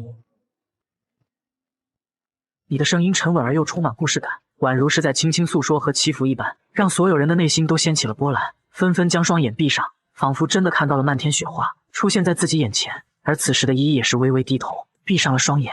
我看到了，我真的看到雪了，妈妈，好多好多的雪啊。此时的妈妈也是闭上了眼睛，对她说道，是啊宝贝。妈妈也看到了，她仿佛看到了依依在雪地一脸幸福的样子，一边笑一边向前跑去，越跑越远，越跑越远。此时歌声继续传来，送你一朵小红花，开在那牛羊遍野的天涯。想离你走到哪儿都不会忘记我啊，洁白如雪的沙滩啊，风平浪静的湖水啊，那些真实的欢迎啊，是我给你的牵挂。听着你这慢慢诉说般的歌声，直播间的观众们再也绷不住了，眼眶变得湿润了起来。也许这首歌听起来有别于你之前治愈的歌曲，没有很悲伤的旋律和歌词，反而在你嗓音的渲染下格外温柔，温柔到令人感到无比的心疼，仿佛是在告诉那坚强的小女孩，不要悲伤，把这一切当作奖励吧。既然没有办法改变命运，就改变自己。此时副歌已接近尾声，你闭着眼睛缓缓唱着：送你一朵小红花，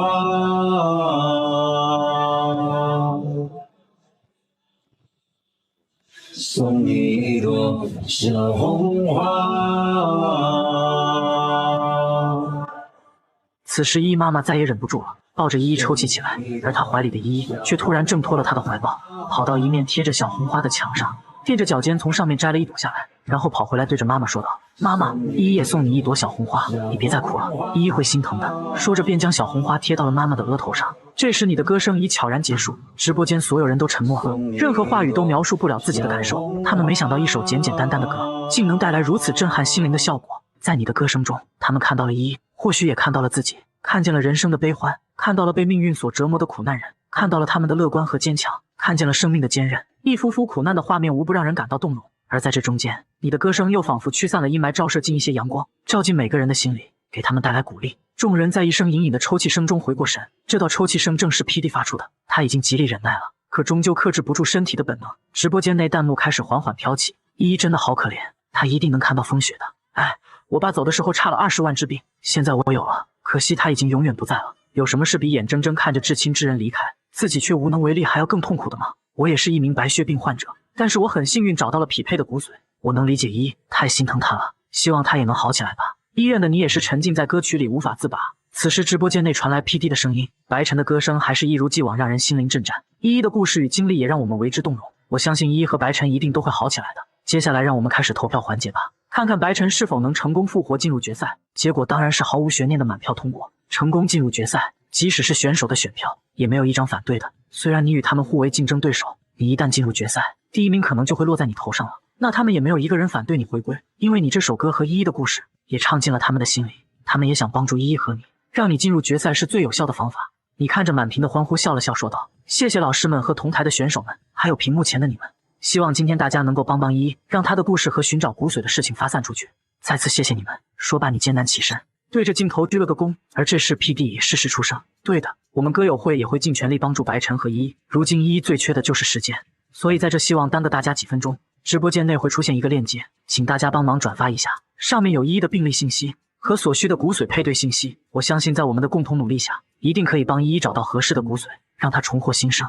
此时你们的真诚让所有人动容了，弹幕纷纷也附和起来，纷纷开始转发链接。此时薛小倩的声音也缓缓传出，骨髓的事希望大家尽力，我个人出资50万作为奖励，如果找到合适的人选请联系我， PD 也保证歌友会所有的礼物收益全部捐助给依依小朋友和其他需要帮助的人。听到此，众人的兴致也是更高了，纷纷发动身边的人进行转载。很快在如此庞大的转载下，依依的消息终于冲上了热搜榜，并且包揽了各大平台热搜前几名。你看完之后也是欣慰的笑了笑，这下应该会有机会找到合适的骨髓了吧。而这时 PD 看着直播间飙涨的人气，个个都在问怎么捐款，他们也想捐。 PD 赶紧喊停了众人，这边没有开设捐款渠道，请大家不要乱捐款，依依的治疗费用我们会保证的，请大家放心，大家能帮忙转载就已经很好了。好了，现在让我们把注意力拉回到决赛吧。稍微透露一下，决赛第一位演唱的选手也是白晨。PD 不愧能在这一行做得风生水起，一句轻飘飘的话，瞬间就把千万人的注意力转移了回来。就在 PD 准备宣布决赛正式开始时，没曾想话还没说出口，直播间突然卡了一下，紧接着就是一片黑暗。此时的你正准备好演唱决赛歌曲时，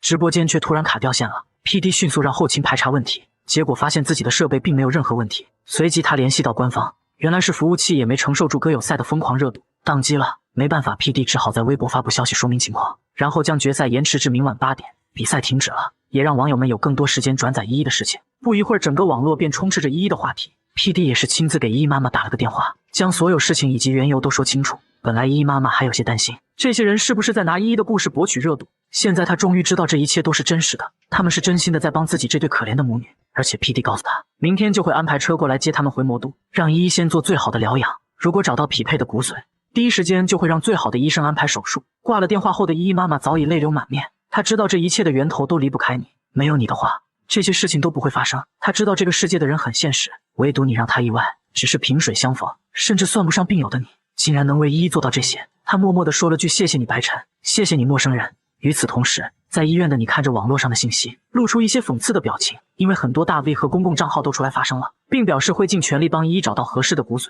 而依依妈妈一个个联系他们的时候，别说帮忙了，甚至回复都没有。果然应了那个真理，在自身拥有价值或实力的时候，周围的人都会变成大好人。对此你也不愿多想，也算是好事吧，有更多的力量帮忙，剩下的就看天意了。随即你便闭上眼睛缓缓睡去。第二天，无数网友期待的歌友会决赛终于准备打响了。 PD 依旧亲自主持比赛。经过昨天的断网事件，官方已经对服务器进行了升级，这次再高的热度都不会出现宕机了。很快时间便来到8点，直播间已然人气爆棚，弹幕密密麻麻的飘着，不仔细看都看不清说了什么。此时直播间里传来了 PD 的声音：欢迎大家来到 PD 歌友会，感谢大家的鼎力支持。话不多说， PD 歌友会决赛正式开始，弹幕纷纷欢呼起来。随后 PD 笑了笑，那么有请我们的第一位演唱选手西奇。听到这个名字，弹幕纷纷疯狂起来，什么鬼说好的白晨呢？卧槽，逗我玩吗？我要白晨。此时 PD 看到弹幕突然闹起来，立马出声解释，抱歉，忘了告诉大家了，是这样的，因为决赛重新开始了，所有顺序都要重新抽签的，大家放心，没有黑幕。看到 PD 解释后，网友们才纷纷冷静下来，毕竟你又不会跑。此时直播间一道充满磁性的声音传来：大家好，我是西奇，其实我也很喜欢白晨，不过请各位放心，我也不会让大家失望的。今天我给大家带来一首刚创作的歌曲《悬溺》，希望各位喜欢。话音刚落，一段低沉又带着些许悲伤的前奏响起，让人不由得感到有些低沉。随即西奇磁性的声音也传了出来：主张着直播的正方人，在欲望与绝望之间，欲望大家喜欢我们，领走了和随手欢乐的 So funny,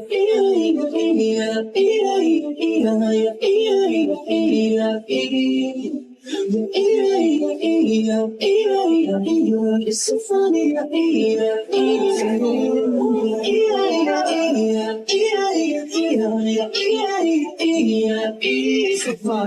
so funny,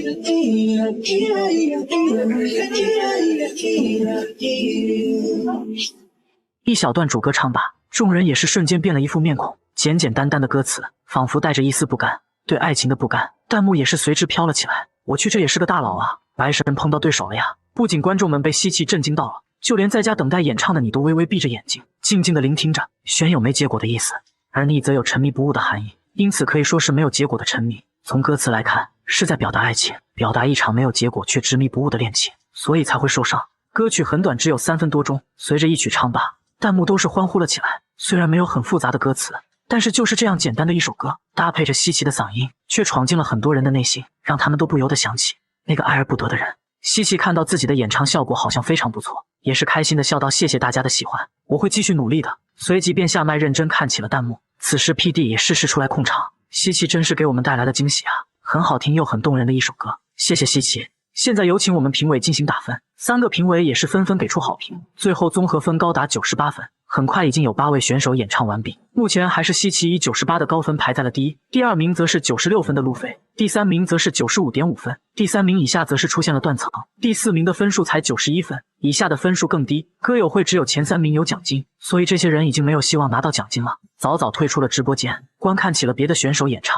此时直播间传出了 PD 的声音：好了，接下来欢迎我们最期待的选手白晨。大家晚上好，我是白晨，此时决赛现场随着你的出现，直播间的气氛再一次达到了巅峰，弹幕疯狂的为你打 call。而 PD 看到你此时的背景，突然一愣，问道：“白晨，你这是回家了？”你笑了笑答道：“今天的歌有点燥，在医院怕影响病友休息，还是回家好一点。”众人也纷纷惊呼：“有点燥，白神这是要改风格了？今天要来首摇滚吗？”芜湖真是没白等啊！随即便听到你的声音继续传来：“不好意思，今天还想唠叨两句。相信大家都知道我得了癌症了是吧？其实在得知我得了这个病之后，我真的很怕死，感觉自己一下陷入了无边的黑暗之中。”听到这里，不少人想起了你那首海底无比压抑的感觉，也许就是那一刻想表达的吧。你顿了顿，又继续回忆道：“而后来很长一段时间，我都不知道怎么办，而且高昂的治疗费并不是我一个普通打工仔可以承受的。我尝试告诉自己接受这一切，但我做不到，我连家人都不敢告诉，我怕他们为我担心，被我拖累。那一段时间我做什么都提不起兴趣，所以我退赛了。后来我意外赚到了手术费，我看到了希望，我开始乐观起来了。只是好像天不容我一般，我的癌细胞扩散了，已经没法治愈，只能靠机器和药物维持生命。我真的很想放弃。”说到这，你突然笑了一下，看了看旁边的小红花，说道：“不过如今我回来了，是依依的乐观与坚强把我带回来了。谢谢你，依依。既然死亡一直在等着我，那我何不抛下一切享受当下呢？所以来吧。”还没等众人反应过来时，你便说到一首《山海》送给大家。话音刚落，不给众人任何思考的时间，一阵优美又带着些许摇滚的前奏骤然响起，随即你低沉沙哑的声音传来：“我看着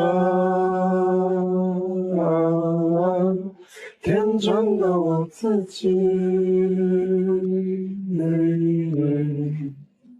出现在没有我的故事里。”这种慵懒而又带些许颓废的感觉，一下子吸引了所有人。出现在没有我的故事里，是不是你在暗示自己的结局？薛小千也是在揣摩歌词的意思。你的歌都是有一定意义存在的，而这次为了什么？就在众人思索之时，那听起来平淡而又带着激昂的伴奏骤然一停，随即就听到你撕裂般的声音传来：“他明白，他明白，我给不起。你现在在手上一口气。他明白，他明白，我给不起。你现在真相上来有气。”那爆裂般的嘶哑烟嗓高亢无比，再配合鼓点声，一股强烈的震撼感瞬间席卷直播间内的所有人。众人全部瞪大了双眼，感到耳膜都在随之震动。没有人能够想到，你居然会唱出一首与之前的风格天差地别的歌曲。随后歌曲又回到之前低沉那般：“我听着那少年的声音，在还有未来的过去，渴望着美好结局，却没能成为自己。”这次的歌词令不少人心里一颤，他们好像看到了以前的自己，也看到了现在的自己，以前那个年少轻狂的自己，现在这个黯淡无光的自己。那慵懒颓废的唱法似乎是对自己的失望，而高潮的嘶吼更像是被现实磨灭光芒后自己的无能狂怒罢了。薛小千也是闭着眼睛点了点头，在他看来，这首歌所表达的也是这一层含义。但是千人千面，每个人经历不同，带入到每个人都会有不同的情绪。就在所有人都用自己的情绪带入歌曲时，你那震撼的撕裂嗓音再度来袭：“他明白，他明白，我给不起。”于是转身向山里走去。他明白，他明白，我给不起。于是转身向大海走去。这一次你的嘶吼来得更加猛烈，宛如风暴袭来一般，充满了狂躁，如同咆哮的海浪，一层一层地冲击着人们的灵魂。而薛小千此时看着你肆意嘶吼的样子，愣了一下，他有些明白了，摇滚有时候讲的并不是故事，它是一种态度，一种反抗不公、追求自由的生活态度。他知道现在的你是在发泄，只是单纯的发泄，积压在内心的负面情绪。是的，你就是想用自己正在燃烧的生命来演绎绝望中爆发，沉默中肆意，一切都随着自己的心走，不被命运束缚。歌曲在你放肆的嘶吼中结束，那独特的伴奏旋律并没有立马结束，宛如在做最后的告别。直播间的所有人都被你这一场酣畅淋漓的演出给震撼住了，纷纷沉浸在你的歌声里，迟迟无法回神。过了几十秒， PD 终于是回过神，他清了清嗓子，说道：“谢谢白晨，给我们带来一场这么震撼的演出。相信大家都感受到了曲中的情绪了吧？就如曲中所唱，纵使山海呼啸，我依然坚守初心。希望你们也都能冲破困境，追求属于自己该有的态度和自由。”此时众人也回过神，纷纷在屏幕前鼓起了掌，即使没人听见，但这掌声是给你的，也是给他们自己的，他们也在为自己加油。好了，接下来还是让让我们的评委老师进行点评和打分吧。此时薛小千的声音传出：白晨，我为你高兴，我能感受到你心里是怎么想的，也懂你在唱什么。不管以后会怎么样，会发生什么都不重要，重要的是当下。谢谢你也给我带来了生活的态度，我给满分。听到薛小千的话，观众们似乎也明白了什么。接下来的2位女评委都给出了满分，他们觉得你给大众带来的态度才是无价的，你值得这个分数。此时你也缓缓开口道：谢谢，谢谢有你们。说罢便匆匆忙忙离开了直播间。剩下的选手也是相当无奈，他们知道第1名已经不属于他们了。虽然早有预料，但是看到你满分的成绩，他们还是不由得苦笑起来。确实跟你的差距太大了，不过除了第1名，还有2、3名可以争取。想到这，他们又打起了精神，直播间又热闹起来了。此时在家的你躺在床上，呼吸有些急促，不停地用手揉捏着脑袋，想要缓和脑颅里传来的剧痛感。虽说你的病情目前进入了一个缓和期，但身体还没恢复过来。唱了一首爆发力这么强烈的歌，自然有些难以支撑。虽然如此，你的脸上还是带着一丝若有若无的笑容，因为你感到很痛快。唱完这首歌，你感觉自己堵塞的心好似一下疏通了，这次是真的通透了。就在这时，门外响起了几声急促的敲门声，然后便看到一个女人的身影急匆匆走了进来。你刚想开口问是谁，但是你看清来人的脸后，瞬间愣在了原地。啊，姐，你怎么来了？你愣了几秒后，挤出一抹笑容。只见白姐眼眶泛红的盯着你，没有说话。其实你也知道这2天你在直播间露脸了，而且一的是弄出了那么大的动静，白姐肯定发现了。你知道自己也该面对这一关。看着姐姐欲言又止的样子，你叹了口气，主动将自己的事情缓缓道出。另一边 PD 歌友会直播间内，此时所有歌手的成绩都出来了，你毫无悬念的拿到冠军。就在 PD 准备颁奖后让选手上麦发言时，众人才发现你又溜了。PD 和评委们都是一脸无奈，观众们也是刷起了弹幕。还得是我们白神领钱都不积极。此时魔都的江边，黑暗的夜里矗立着灯火通明的高楼大厦，阴沉沉的雾气环绕着，显得那么孤寂。你真的已经想好了吗？白洁看着身旁的你哽咽问道。不试一试吗？你思索了几秒，抬起头迎着江峰微笑道，其实有些结局早已注定了，不做手术就是等待死亡，但是做了手术我可能要承受瘫痪、失忆、植物人或者死亡的后果，即使成功也是多活一些时日，与其这样生不如死的活着，还不如趁着现在做一点有意义的事。看着你那豁达的样子，白洁只感觉内心五味杂陈，想再劝说却也说不出口，最后只能叹了口气说道，妈那边你准备怎么说？想到那个把自己当成宝的干妈，你也是沉默了，隔了一会才缓缓说道，等这段时间忙完我会回去一趟。这一夜姐弟俩聊了很多，从小时候聊到了上学，又从上学聊到了工作，无所不谈，仿佛回到了小时候一般。第2天一早才起床的你就接到了来自网易云的电话，对方竟然提出要修改合约，听到条件你也是瞪大了双眼。此时的你刚睡醒便接到了王总的电话，他提出想修改之前350万的合约，你眉头一皱，难道是反悔了？因为自己一直没时间将前面3首歌录给他们，他们不满了吗？没等你想明白，王总已经迫不及待的开口，3000万购买你目前所有演唱歌曲的独家播放权，后续的收益从20%增加到40%。你瞬间瞪大了双眼道，王总你确定？王总听到你的反应笑了笑道，白晨放心吧，这是我们董事会共同商讨做出的决定，即使已经心静如水的你，都不免震惊他们的魄力，那你们亏了可不能找我。听到这句话，王总瞬间大笑起来，哈哈，你就放100个心吧，所有后果我们自己承担，而且我们能把公司做这么大，你觉得我们会看错人吗？听到这你也是轻笑了起来，好，那我就恭敬不如从命了，祝我们合作愉快。合同一签，富贵在天。随后双方敲定了一些细节，便签订了网上协议。你想到那庞大的数目，不由得开心的笑了笑，这样在自己离去后就能剩下不少钱给到干妈和姐姐了。想到这里心里也舒服了不少，一直以来你都想为他们做点什么，作为领养你的报答，可是自己没本事，没赚到钱，还得了绝症，现在总算是还来得及。随后你安排了一下这2天的行程计划，保证尽快把歌曲录出来给到网易云，不能辜负人家的信任。这时姐姐白洁提着2份早餐来到了你的出租屋，看着还未离开的他，你接过早餐后无奈道，你不用这样的，你该忙就去忙，我的事我自己能解决的。话才说出口，就看到白洁眼睛瞪了过来，你连忙说道，好好好，我错了，有姐的孩子真幸福，嘿嘿。随即白洁白了你一眼说道，我的事你不用操心，这几天你就好好调养身体，其他的我来帮你吧。就在你开心的吃着早餐时， PD 的电话打进来，原来是依依被他接回了医院，他想顺便看看你，还有就是让你把卡号给他，他要给你发歌友赛的奖金。你着实是对 PD 有些刮目相看了，没想到他做事这么利索，看来他确实是个不错的人。随即你表达感谢后，表示自己这就赶去医院，让他稍等会后就把卡号发给了他。你没有客气，毕竟100万也是一笔巨款的好吧。没想到信息声一响，入账200万，你惊讶了一下就明白了，毕竟自己给 PD 直播间带来的热度实在太过恐怖，多出的100万估计是对你的奖励吧。你笑了笑就安然收下了。此时医院内一间高档的单人病房门口， PD 一脸笑容的对依依妈妈问道，怎么样，这房间还算可以吧？依依住的还习惯吗？为了让依依可以接受最好的疗养，直接给她安排了医院的 VIP 病房，里面的装潢和设施设备都是最好的。听着 PD 的话，依依妈妈也是一脸激动的说道，太谢谢你了，一切都很好，依依也很开心，遇见你和白晨是我们最大的福气，我都不知道该怎么报答你们了。 PD 笑了笑道，只要依依能好起来，就是对我们最好的报答了。依依妈妈听罢也是感动的掉起了眼泪。过了一会，你和白洁也来到了这里，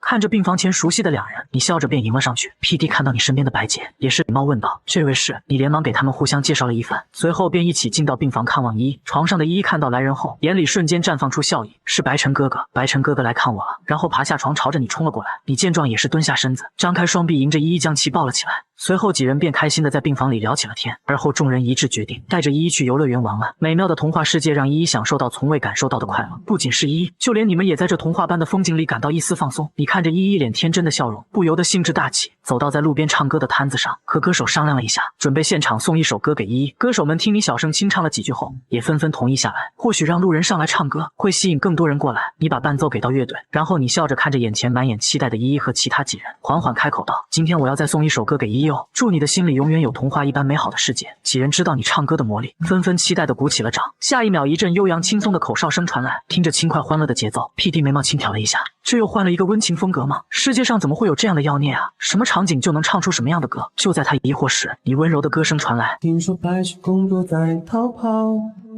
小红帽在担心大灰狼。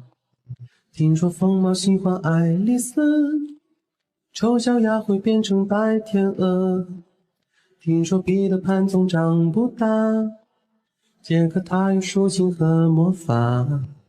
听说森林里有糖果屋，灰姑娘丢了心爱的玻璃鞋。”这次你的声音不像之前的低沉或者沙哑，反而给人一种温柔梦幻的感觉，似乎充满了魔力一般，把人带进了一个童话世界里。随后副歌也悄然到来：“总有一条蜿蜒在童话镇里七彩的河，沾染魔法的乖张气息，却又在爱里曲折。川流不息，扬起水花，又卷入一帘时光如水。让所有很久很久以前都走到幸福结局的时刻。”你那优美无比的歌声回荡在众人的脑海里，而此刻不少准备离开的游客们经过时，听到这动人无比的歌声后，都加入了围观队伍。很多人议论纷纷，太好听了，这首歌我怎么没听过？好治愈的感觉啊！突然感觉不累了耶。而你还在用自己的歌声演绎着童话故事。你说悬崖有棵长生树，红鞋子不知疲倦的在跳舞，只有睿智的河水知道，是没人逃避了生活的煎熬。小人鱼把阳光抹成眼影，投入泡沫的怀抱。伴随着你欢快而又轻松的歌声，众人脸上都洋溢着笑意，自发地举起双手，跟随歌曲的旋律摇晃着。巧的是，一道绚烂的烟花在城堡上空升起，伴随着震耳欲聋的爆炸声，犹如彩虹般的色彩在黑夜中绽放，金色的火花闪烁着耀眼的光芒。此时，你温柔的歌声也刚好传来：“总有一条蜿蜒在童话镇里梦幻的河，分割了理想，分割现实，又在前方的山口汇合。川流不息，扬起水花，又卷入一帘时光如水。让所有很久很久以前都走到幸福结局的时刻又陌生。”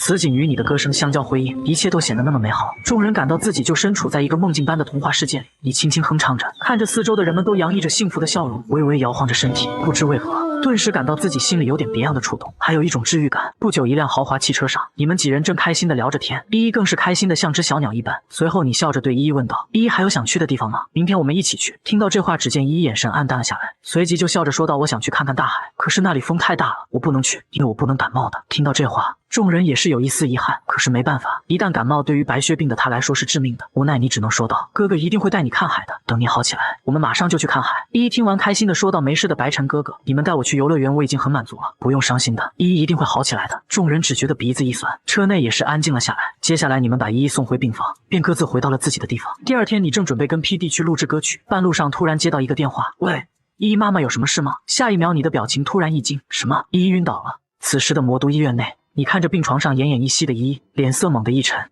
这是怎么了？昨天还好好的。看到你和 PD 的到来，依依妈妈一脸悲痛地说道：“就在昨晚，依依突然发高烧晕了过去，然后还有出血的症状。后来医生赶来治疗后才好了一些。就在你要说话时，突然一个护士走了进来，通知依依家属去医生办公室一趟。随后 PD 陪着依依妈妈一起过去，你则是在病房陪着依依。此时依依传来一阵虚弱的喊声：“妈妈！”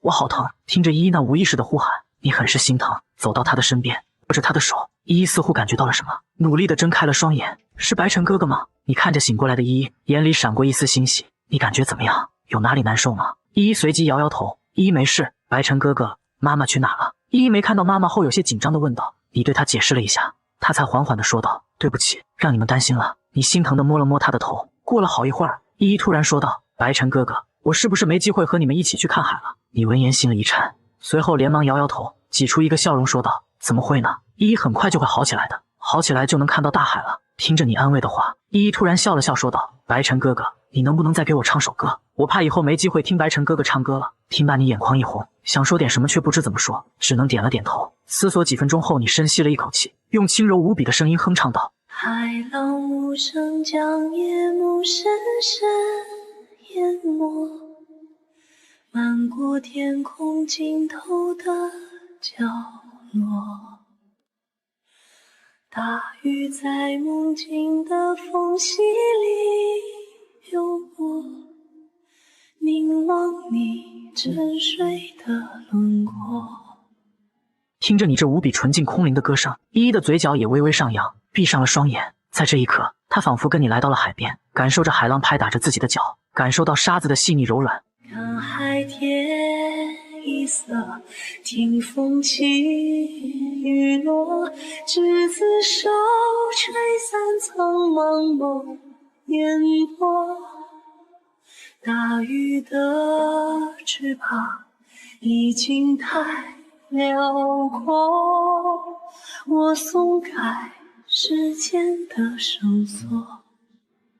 依依已然沉浸了进去，似乎歌词中的一切都呈现在了自己的眼前，置身于大海之中，看着鱼儿在眼前自由自在的嬉戏。你看到依依的神情，情绪也有些不受控制起来，眼眶变得通红，紧紧握着依依的小手，声音也变得有些颤抖。怕你飞远去，怕你离我而去，更怕你永远停留在这里。每一滴泪水都向你流淌去，倒流进天空的海底。在你的歌声下，依依安然的睡去，脸上还带着些许笑容。睡前还说了一句：大海太美了，我一定要亲自去看看。这一刻，你又一次被依依的乐观和坚强所打动。这个小女孩比自己想象的要坚强得多。就在这时，屁弟和依依妈妈刚好回来，你立马轻声的提醒他们。依依醒后又睡了，是依依妈妈留下来看着你和屁弟去到外面。来到走廊后，看着屁弟有些沉重的表情，你急切地问道：医生怎么说？屁弟沉重地说道：医生说骨髓找到了。没等他讲完，你就激动地问道：找到了那不是好事吗？可屁弟还是沉重地说道：但是医生说白血病的治疗不是做个手术那么简单，移植骨髓需要入仓治疗，就是无菌仓，周期很长，需要1个月左右。鉴于依依目前的身体情况和年龄，不敢保证她一定能坚持到出仓。你听罢也是脸色一沉说道：意思就是说，这要看她自己能不能扛住了是吗？屁弟点了点头，理论上是这样的，依依妈妈已经签字了，明天开始就会安排进仓了。看着你一脸难受的模样，屁弟随即安慰道：你忘了依依有多坚强的吗？怎么会倒在这一关呢？听罢你也是深吸了一口气，然后笑道：是啊，这么坚强的小女孩怎么会扛不过去呢？晚上你坐在病房中，旁边的白洁看着你说道：这几天你就要化疗了，结束后我给你做点家乡菜吃吧。听到白洁的话，你调侃道：你做菜？姐，你是嫌我还不去找阎王爷报道是吧？白洁顿时抬起手就要打过来，你小子不知道好歹是吧？哈哈，我错了姐，错了。就在依依接受治疗的这几天，你的第一次化疗也结束了。此时你剃光了头发，疲惫地躺在病床上，心里想的却是依依的状况。身旁的白洁看出了你的担忧，别担心了，依依妈妈说依依现在的情况很稳定，让我们不用担心。来尝尝我的家乡小炒肉。你听完也是欣喜地笑了起来，好香啊，不会是你买的吧？见你还会贫嘴。白洁也是故作生气道：你姐出来这么多年，早就练成了一手好厨艺，你小子有口福了。你听着她的话，笑着就吃了起来。可你没吃几口，脸色骤然一变，转过头对着垃圾桶就开始呕吐。看着你的反应，白洁也是吓了一跳，连忙轻轻拍打你的背部。怎么了？是不合胃口吗？你摆摆手道：不是的，就突然犯恶心，可能是化疗的副作用吧。继续吃吧。吃完后你躺在床上休息。化疗后浑身不舒服，感觉特别不好，想着还有4个周期的化疗，你不免有些心烦。此时脑海突然响起一道声音：好久不见我的宿主。听到这声音，你翻了翻白眼，并不想搭理这个没什么用的系统。别人的系统都是逆天改命，为啥到了你这就这么拉？系统也是检测到你的内心活动，又响起了声音：抱歉宿主，本系统确实做不到逆天改命，但是鉴于宿主用音乐对依依小朋友的帮助巨大，系统自动升级，目前可帮助宿主压制癌细胞3年。这3年内，宿主身体将与正常人无异。听到这，你眼前一亮，3年的正常人生活不用被病痛折磨，那太好了，你已经不奢求长命百岁，不被病痛折磨足以让你欣喜了。随后你便感受身体内涌入一股奇怪的暖流，过了一会，那些化疗产生的后遗症竟然奇迹般的消失了，身体突然变得轻盈了起来。时间悄然流逝，距离你第1次化疗已经过去了近半个月。这段时间内，你经过各项检查后被允许出院了，医生也说不明白你的情况，但是癌细胞就好像睡着了一样，不再活动了。此时白洁开心地递给你2张门票。No， 薛小千老师托人给你送了2张票过来，要去的话我陪你一起去。你接过了门票，看到门票上印了一朵小红花，写着天使慈善演唱会几个字，你才记起来，这是薛小千之前跟自己说的，想为依依和众多患重病的小朋友举办一场慈善演唱会，让更多的人关注到这个群体。演唱会所有的收入也将捐助给这些小孩子治病。想到这里，你点点头，去吧。还有几天时间？白洁疑惑问道。还有1周就开始了。怎么了吗？你笑了笑说道。去都去了，肯定要做点什么吧。我先去打个电话。1周后，演唱会也在万众期待下正式开始。薛小千的影响力不用多说，现场人山人海，薛小千也是卖力的一首接一首唱着，观众们也非常激动和投入，欢呼声此起彼伏，时不时就有大合唱出现。薛小千的舞台表现力也很炸裂，而且也相当幽默。休息环节的交流把现场观众逗得哈哈大笑。你和白洁坐在台下，看着这人声鼎沸的一幕，内心也感到有些躁动。这就是演唱会吗？此时台上的薛小千，一首爆火歌曲《天外来物》已接近尾声。就像天外来物一样，求之不得。我在世俗里的描写被取消了，纷争无隐藏的人格是非你不可，直到别有用心的人将透明了。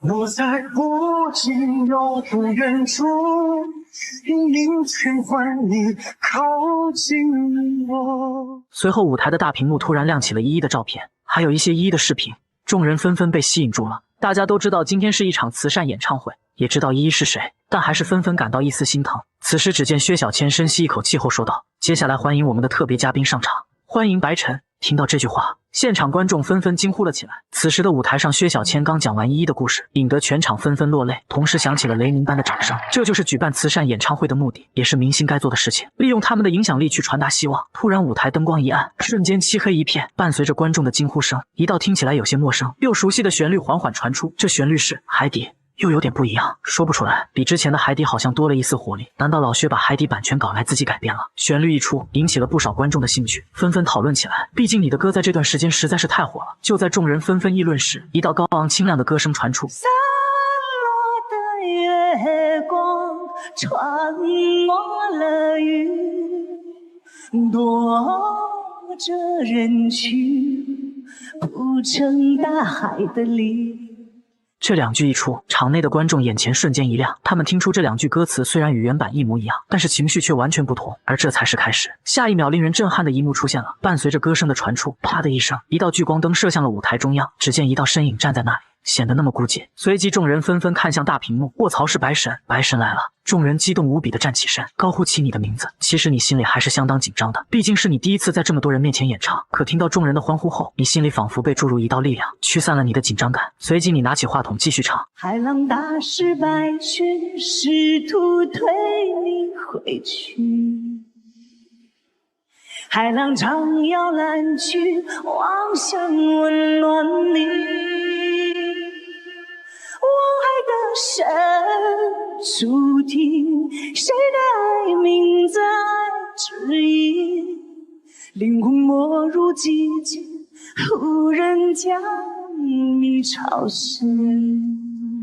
海底这首歌是不少你的粉丝的入坑曲，但同时也让人不敢多听，因为这首歌太治愈了，让人看不到丝毫光芒。每次听完总想走向大海深处，而今天这首海底明显经过你的改编，让沉溺在海底的众人突然看到了一丝阳光照射进来。就在所有人沉浸在你的歌声里时，你的声调猛然一降。你喜欢海风咸咸的气息，在这湿湿的沙里。你说人们的皮肤应该回到海里。你问我想念会去哪里？有没有人爱你？世界能否不再听到这，全场观众不自禁都瞪大了双眼。这是 rap， 卧槽，白神还会这东西？这声线的转换太绝了吧！不过还有很多人觉得，为什么要加一段 rap？ 是不是有点不伦不类了？可是他们不知道，真正的震撼还在后面。在这一段 rap 结束后，歌曲又回到主歌旋律。总爱对凉薄的人扯着笑脸，岸上人们脸上都挂着无关，人间昙花一现，一切散为烟。这时伴奏出现一阵阵低沉又坚定的鼓点声，你的眼神也随之变得坚定。散落的月光穿过了云，凝望人群，我们孤独的心有时候像海底，悲伤不是谁难遇就能感同身受，眼泪没有谁能让我想抱紧你，你重要的存在是某人的星星，当你孤身独行，当你说被爱不过是侥幸，孩子请你别忘记最温暖的声音，不管你的心灵，你问我会往哪里，不通往我的里。听到这里后，观众们全部激动地瞪大双眼，浑身发颤。哪怕是之前不喜欢 rap， 也彻底被你这一段给征服了。一字一句都充满了强烈的希望，充满了奋起挣扎的力量。如果说原版这一段的感觉是让人绝望，而你现在改编后的这一段，仿佛在告诉绝望的人还有希望，这个世界上还需要你。众人突然感到海底不再是那么冰冷，不再那么黑暗。就在观众们为之震撼时，歌声还在继续。散落的月光穿过了云，躲着人群流进海底，有光正在找你，它想温暖你。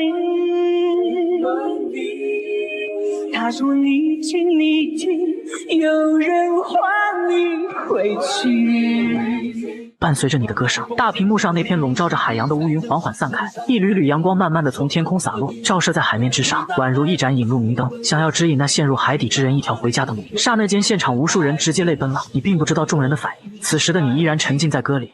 总爱对淋过的人扯着笑脸，岸上人们脸上都挂着明暗，人间岁岁年年，谁敢说如愿？唱到这歌曲的鼓点声突然激烈起来，众人还没反应过来，就听你传来高昂洪亮的声音。来不及，来不及，你曾笑着哭泣，来不及，来不及，也要唱给你听。春日里，夏蝉鸣，明天是个好天气，秋风起，雪花起，海底看不见四季。犹如天降梵音般的声音降临在整个场馆，大屏幕上的那片乌云已完全散开，耀眼的太阳就高高的挂在天空之上。原本黑暗死寂的大海，在阳光的照射下显得蔚蓝无比，熠熠生辉，充满了生的希望。随着你最后一个音落入尾声，场馆内并没有响起雷鸣般的掌声，而是陷入了一片寂静。放眼望去，可以看到所有人都红着眼眶，他们都被那短短的几句歌词给震撼到了。那四季中独特而又优美的景色，瞬间充斥在众人的脑海之中。繁花盛开，鸟语花香，这样的世界多美啊！原版唱的陨落，而这一版唱的却是拯救。虽然唱的是来不及，但是在众人耳朵里听到的却是来得及，一切都来得及。下一秒，如同雷鸣般的掌声和欢呼声响彻整个场馆。你微微对着众人鞠了鞠躬，道了声谢谢。此时，薛小千也适时走上了台。好了好了，这里可是我的主场哦，你们这样让我情何以堪啊！现场顿时响起了笑声，一句话就逗得陷入情绪的观众们哈哈大笑。随后，薛小千又笑着说道：“不逗你们了，刚刚我们的白晨演唱的新版本《海底》，大家可喜欢？”台下观众纷纷扯着嗓子大声喊道：“喜欢，太喜欢了！白神我爱你！”看到现场这么热烈的气氛，薛小千也是点点头道：“其实不仅是你们，就连我也是特别喜欢。我从来没感受到一首歌能这么的穿透人心。白晨，你能说说改编的初衷吗？”你思考了一下，缓缓说道：“其实也算我自己的经历吧，跟这两个版本一样，就是从绝望到希望的一个过程。我也想告诉大家，也许活着很艰难，但也正因如此，它才有意义。所以我希望这首不一样的海底能给大家带来一点力量，让我们一起乐观的坚持下去。谢谢。”薛小千看着有些紧张的你，笑着开口道：“好了，咱们就不要勉强他了。大家知道能让这个家伙上来唱歌很不容易，所以我也不耽误大家宝贵的时间了。接下来最后一首歌的时间，我来唱好不好啊？”谁知道台下的观众们并不给薛小千面子，纷纷喊起了退票。你看着薛小千和观众们相爱相杀的样子，也是不由得笑了笑。薛小千此时也是故意翻了翻白眼道：“就知道你们这群人。好了好了，接下来还是交给我们的白晨，他会给大家带来一首没唱过的新歌。”薛小千话音刚落，全场观众又一次沸腾了起来，呼喊起了你的名字。薛小千则是摇了摇头，笑着走下了舞台。此时演唱会的观众席上，你们听到了吗？老薛说白神要唱新歌，哎，真的假的？我也太幸运了吧，能现场听到白神的新歌。就在台下的观众们交头接耳议论时，你微微笑了笑。接下来一首曾经我也想过一了百了送给你们，不过这次我准备用地区的方言来演唱。台下观众听到这个歌名都是兴奋不已，居然用方言演唱，而且歌名一看就是一首悲伤的歌，在他们眼里悲伤抑郁的歌曲才是你的代名词。台下有很多你的老粉早已做好了准备，新粉丝们还在欢呼，老粉已经准备好纸巾了。就在观众们都期待不已的议论时，一阵清扬优美又带一丝孤寂的钢琴声传出。刚刚还在议论纷纷的观众们全都安静了下来，期待你接下来的表演。很快简短的前奏结束，你温柔的声音缓缓出现。僕が死のうと思ったのは海猫が桟橋で泣いたから波の間に間に浮かんで消える過去もついばんで飛んでゆけ。当这些歌词出现，配合着你温柔的嗓音和舒缓低沉的伴奏，一下子就把舞台下方的观众们带入了歌曲的情绪之中。粉丝们看着大屏幕上的歌词，仿佛找到了熟悉的感觉，跟你前几首歌一样，是看不到希望的压抑感觉。就在这时，伴随着有节奏的鼓声加入，你的歌声也随之响起。高め標高の灯台錆びたアーチ今日捨てた自転車木造駅のストーブの前でどこにも旅立てない心今日はまるで昨日みたいだ明日を変えるなら今日変えなきゃ分かってるけれど听到这里，不少人的眼眶已不知不觉泛红，映入眼帘的一切都是残破悲凉的景象。码头上悲鸣的海鸥，生锈的拱桥，废弃的单车，只有经历过被绝望钳制的人才会懂得。歌中描述所有轻描淡写的细微琐事，都可能是压垮自己最后的稻草。明明知道想要改变明天就要从今天做起，可是真正历经绝望的人又怎么能做到呢？此时鼓声渐渐激烈起来。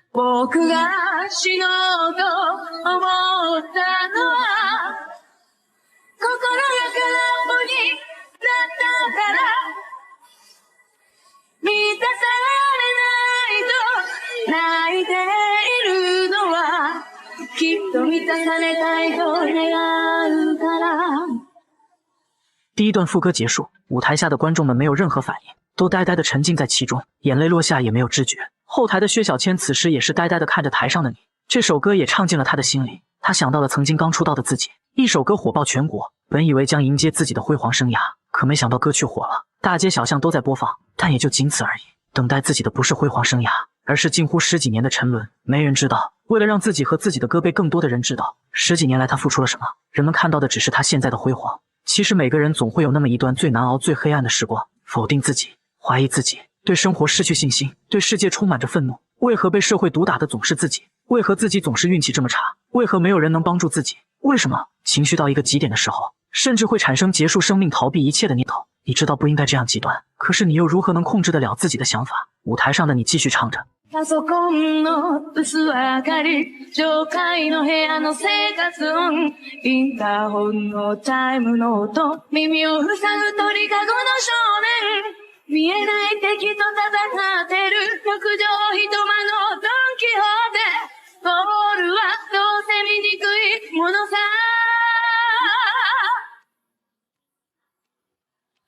僕が死のうと思ったのは冷たい人と言われたから愛されたいと泣いているのは人のぬくもりを知ってしまったから虽然歌词没有重复，但是所描绘的意境与前面一样，让人感到压抑。一些比较感性的观众早已泪流满面。很多人听歌听出情绪来，并不是因为歌曲本身，而是通过歌曲联想到了自己，这是一种来自灵魂的共鸣。此时随着一阵鼓声，节奏仿佛产生了变化。死のうと思ったのはあなたが綺麗に笑うから死ぬことばかり考えてしまうのはきっと生きることに真面目すぎるから僕が死のうと思ったのはまだあなたに出会ってなかったからあなたのような人が生ま世界を少し好きになったよ。あなたのような人が生きてる世界に少し期待するよ。伴随你声音逐渐消失在伴奏里，歌曲结束，观众们突然发现歌曲的情绪发生了变化，不再像之前那样悲惨了。在前半段的时候，你的唱腔之中有一种绝望的嘶吼，但是唱到最后这一段，你的声音反而慢慢平缓了下来，加上带着希望的歌词，让人心中掠过一丝暖意，仿佛是一片被野火掠过的燎原迎来了春雨，一抹希望的种子在慢慢发芽一般，是希望的开端，也是命运的转折。至此，他们也明白了这首歌的本意不是治愈，而是治愈啊！可以看到，很多人低沉的眼神突然变得振奋起来。是啊，人生虽有艰苦，但又何妨呢？大家都是一样的，生不带来，死不带去，都是差不多的寿命，终归都要消散在空气里。为什么要提前去结束自己的生命？过不去的坎就暂时不过去了，对你的身体并不能造成任何伤害啊！放下吧，总有一天能过去的。而后全场响起了轰轰烈烈的掌声，比任何一次都要响亮。众人不仅为你鼓掌，还在为自己加油打气。